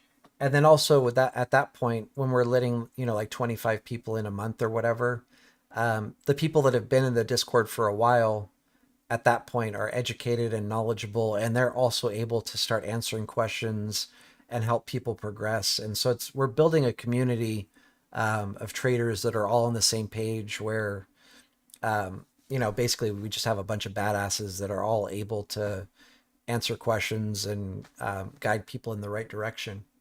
So that's what we're doing. And I'll just show you guys, like when I'm trading live, I don't put boxes, but I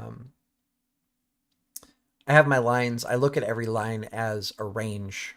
I don't draw a box. You might need to, like if you need to have a box around it to know, oh, this is my range here, then do that. For me personally, I just know that every level is a range, and I'll enter early if I'm taking, calls or puts or whatever.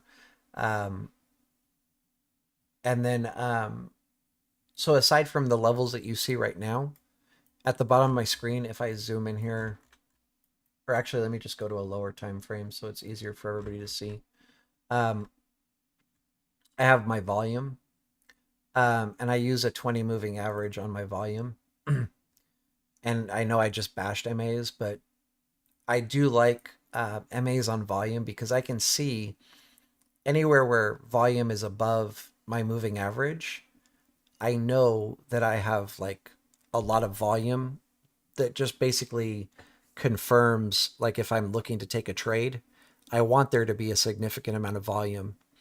And so with that 20 moving average, I know if volume's above this level, it's above the level that volume was the last 20 days, or the average of the last 20 days. So it just shows me that I have a significant amount of volume, and it's just one more confluence point for my trade. Aside from what you're seeing here, I turn on my developing session volume profile, um, just as an idea. If I notice something developing during the day, like let's say for instance here, um,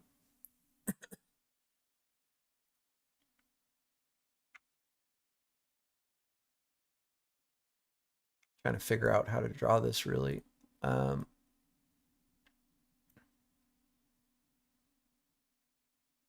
This is going to be a bear pennant that I have here. Ultimately just a bear flag. Actually, it's really just a bear flag, not even a pennant. And then this would be my flagpole here, top to bottom. And the way that you play flags, actually on Friday we caught a great one where it gave us the expected move and everything. The way you play flags is you grab the on a bear flag, you grab the bottom to the top of the flagpole. On a bull flag, you would grab the top to the bottom. And basically, if the flag breaks, your first price target is going to be the 272 fib. So if this breaks below the bottom of my flag here, which basically lines up with this previous day VPOC, you would go short, and your first price target would be here. Your second price target would be the 618 level, and then the 786 level. And basically what I'm showing is like, excuse me. Along with volume profile, you want to use your technical analysis. You want to draw, whatever triangles, pennants, flags, all of that stuff, and trade them. But then you're using your levels to, just as confluence points, and also your volume as confluence points. And it's pretty common to see, like, as we dump down like this, right at this VPOC is where we start forming this flag, right? And actually, this flag was probably, well, at one point was this here. But now it's looking more like, what I was drawing earlier, something like this. But very common to see, like, so we'll call this VPOC, and this run-up POC is going to be resistance in this instance. Very common to see a bear flag form at resistance. If we were moving to the upside, very common to see a bull flag form at, bear flag form at support, bull flag form at resistance. And you'll see that happen often. Okay.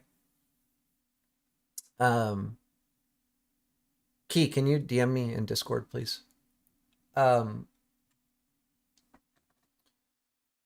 So aside from what I've just gone over, the only other thing that I have on my chart when I'm trading during the day is going to be my my VWAP. And I like to show this because a lot of people will ask me, like, oh, like, your VWAP isn't a line, it's a cloud. If you go to indicators in TradingView and search for VWAP, you'll see this here, the volume weighted average price. If you use a different one, you won't be able to do this, but this specific one here, volume weighted average price, if you use that, you'll see initially it has a really wide cloud, way up here, way down there. And then the actual VWAP line itself will be the same. But if you go into the settings and you change this here to 0.13, it'll actually match Shorty's VWAP here. So if I turn this off, you can see the levels are exactly the same, right?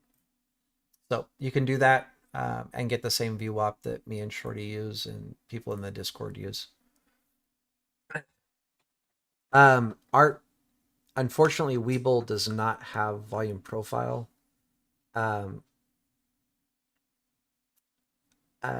they just recently got, I want to say it's session volume profile.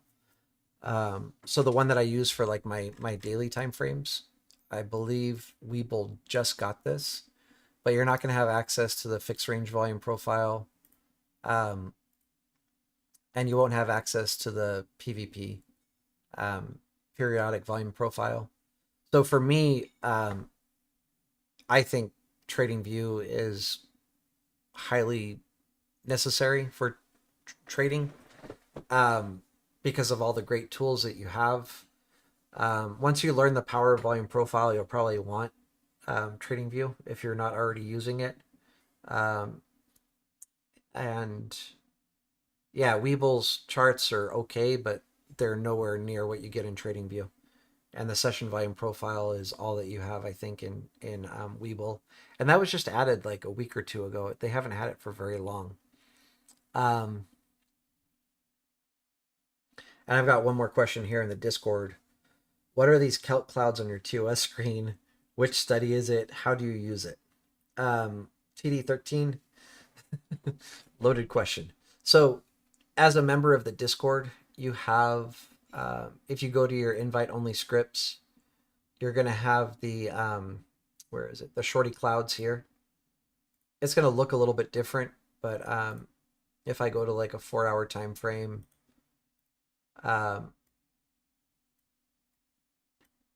it's going to start getting crowded because I have all my drawings. But if I go into my settings here, you'll see I can turn on the 4-hour, the weekly, monthly, quarterly. So 4-hour, daily, weekly, monthly, quarterly.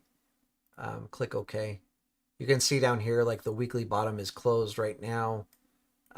Daily's open. The 4-hour bottom is closed. I know it's kind of hard to see. I'm sorry. But I'm not going to erase. I guess, can I turn off just my drawings? I can.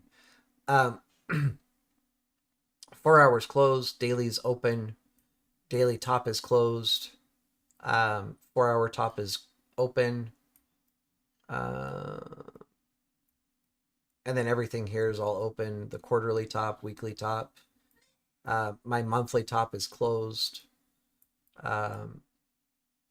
And then I have my weekly bottom closed, monthly bottom is open, and my quarterly bottom just opened up, right? So these are custom Keltner clouds that were developed by Shorty. And like I said, as a member of the Discord, you have access to them in TradingView. You do not have access to them in Thinkorswim because as I'm sure you know, with studies on Thinkorswim, like where is it? Open shared item. If you have the URL, like you have it for a lifetime and you could give it to other people. And Shorty spent like $100,000 developing these clouds. So I mean, I know you guys saw them a little bit, but like if I maximize this and zoom out, like this is just Netflix, for example. Or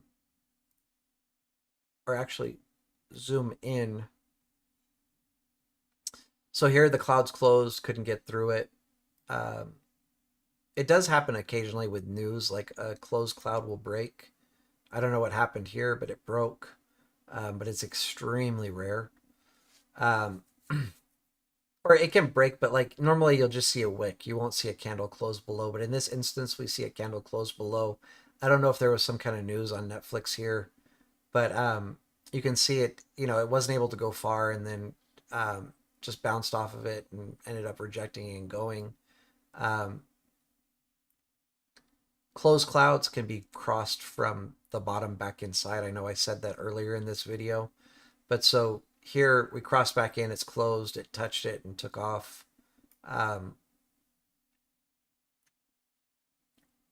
It was outside and it closed, it came back in, touched and ripped. Here again, we broke the cloud, the closed cloud. Here also. But yeah, you can see it's respecting it here. I mean, this is basically respecting it. was able to break through here, but they're pretty accurate. It's rare. I don't know, Netflix for whatever reason, like it's not really respecting the clouds too much. But like if we look at ES or SPY, actually let's do SPY because we already looked at ES, so let's look at SPY. And we'll just look at the daily.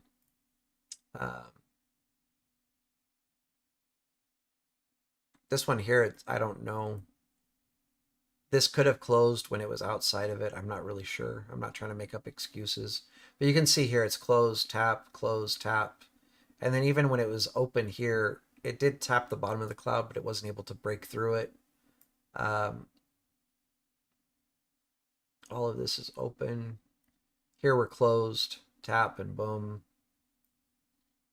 Here we're closed, tap, and then it opened and we actually gapped through. Closed, tap, and rip. So yeah, these are like super powerful. I think actually one of the craziest things to look at is, I'll show you guys something pretty cool. Amazon. Was it Amazon? And I think it's the daily cloud.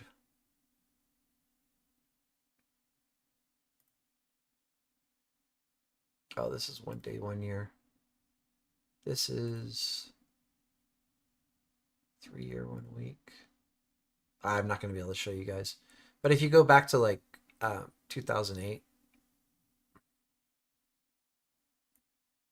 Where are we? 18.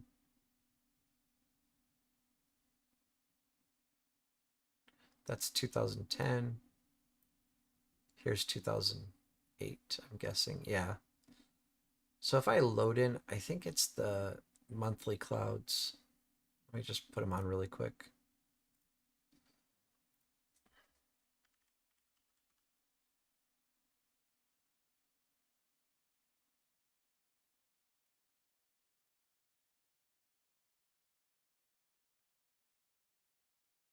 Oh, wait.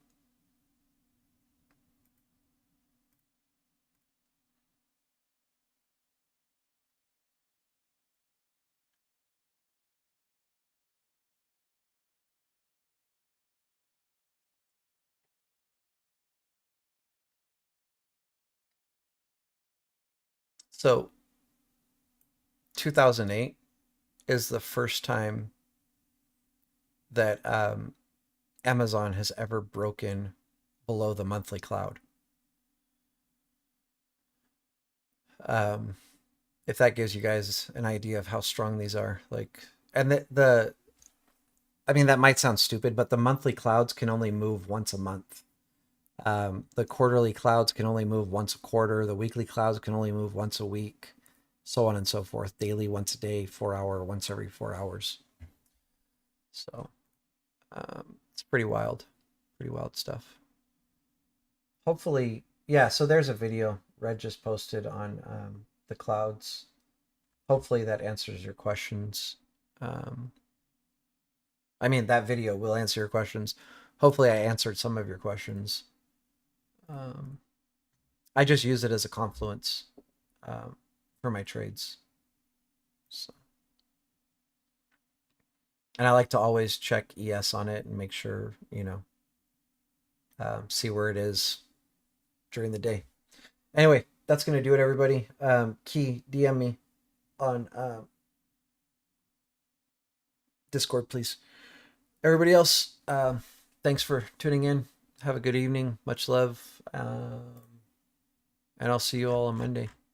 Have a good one. Take care.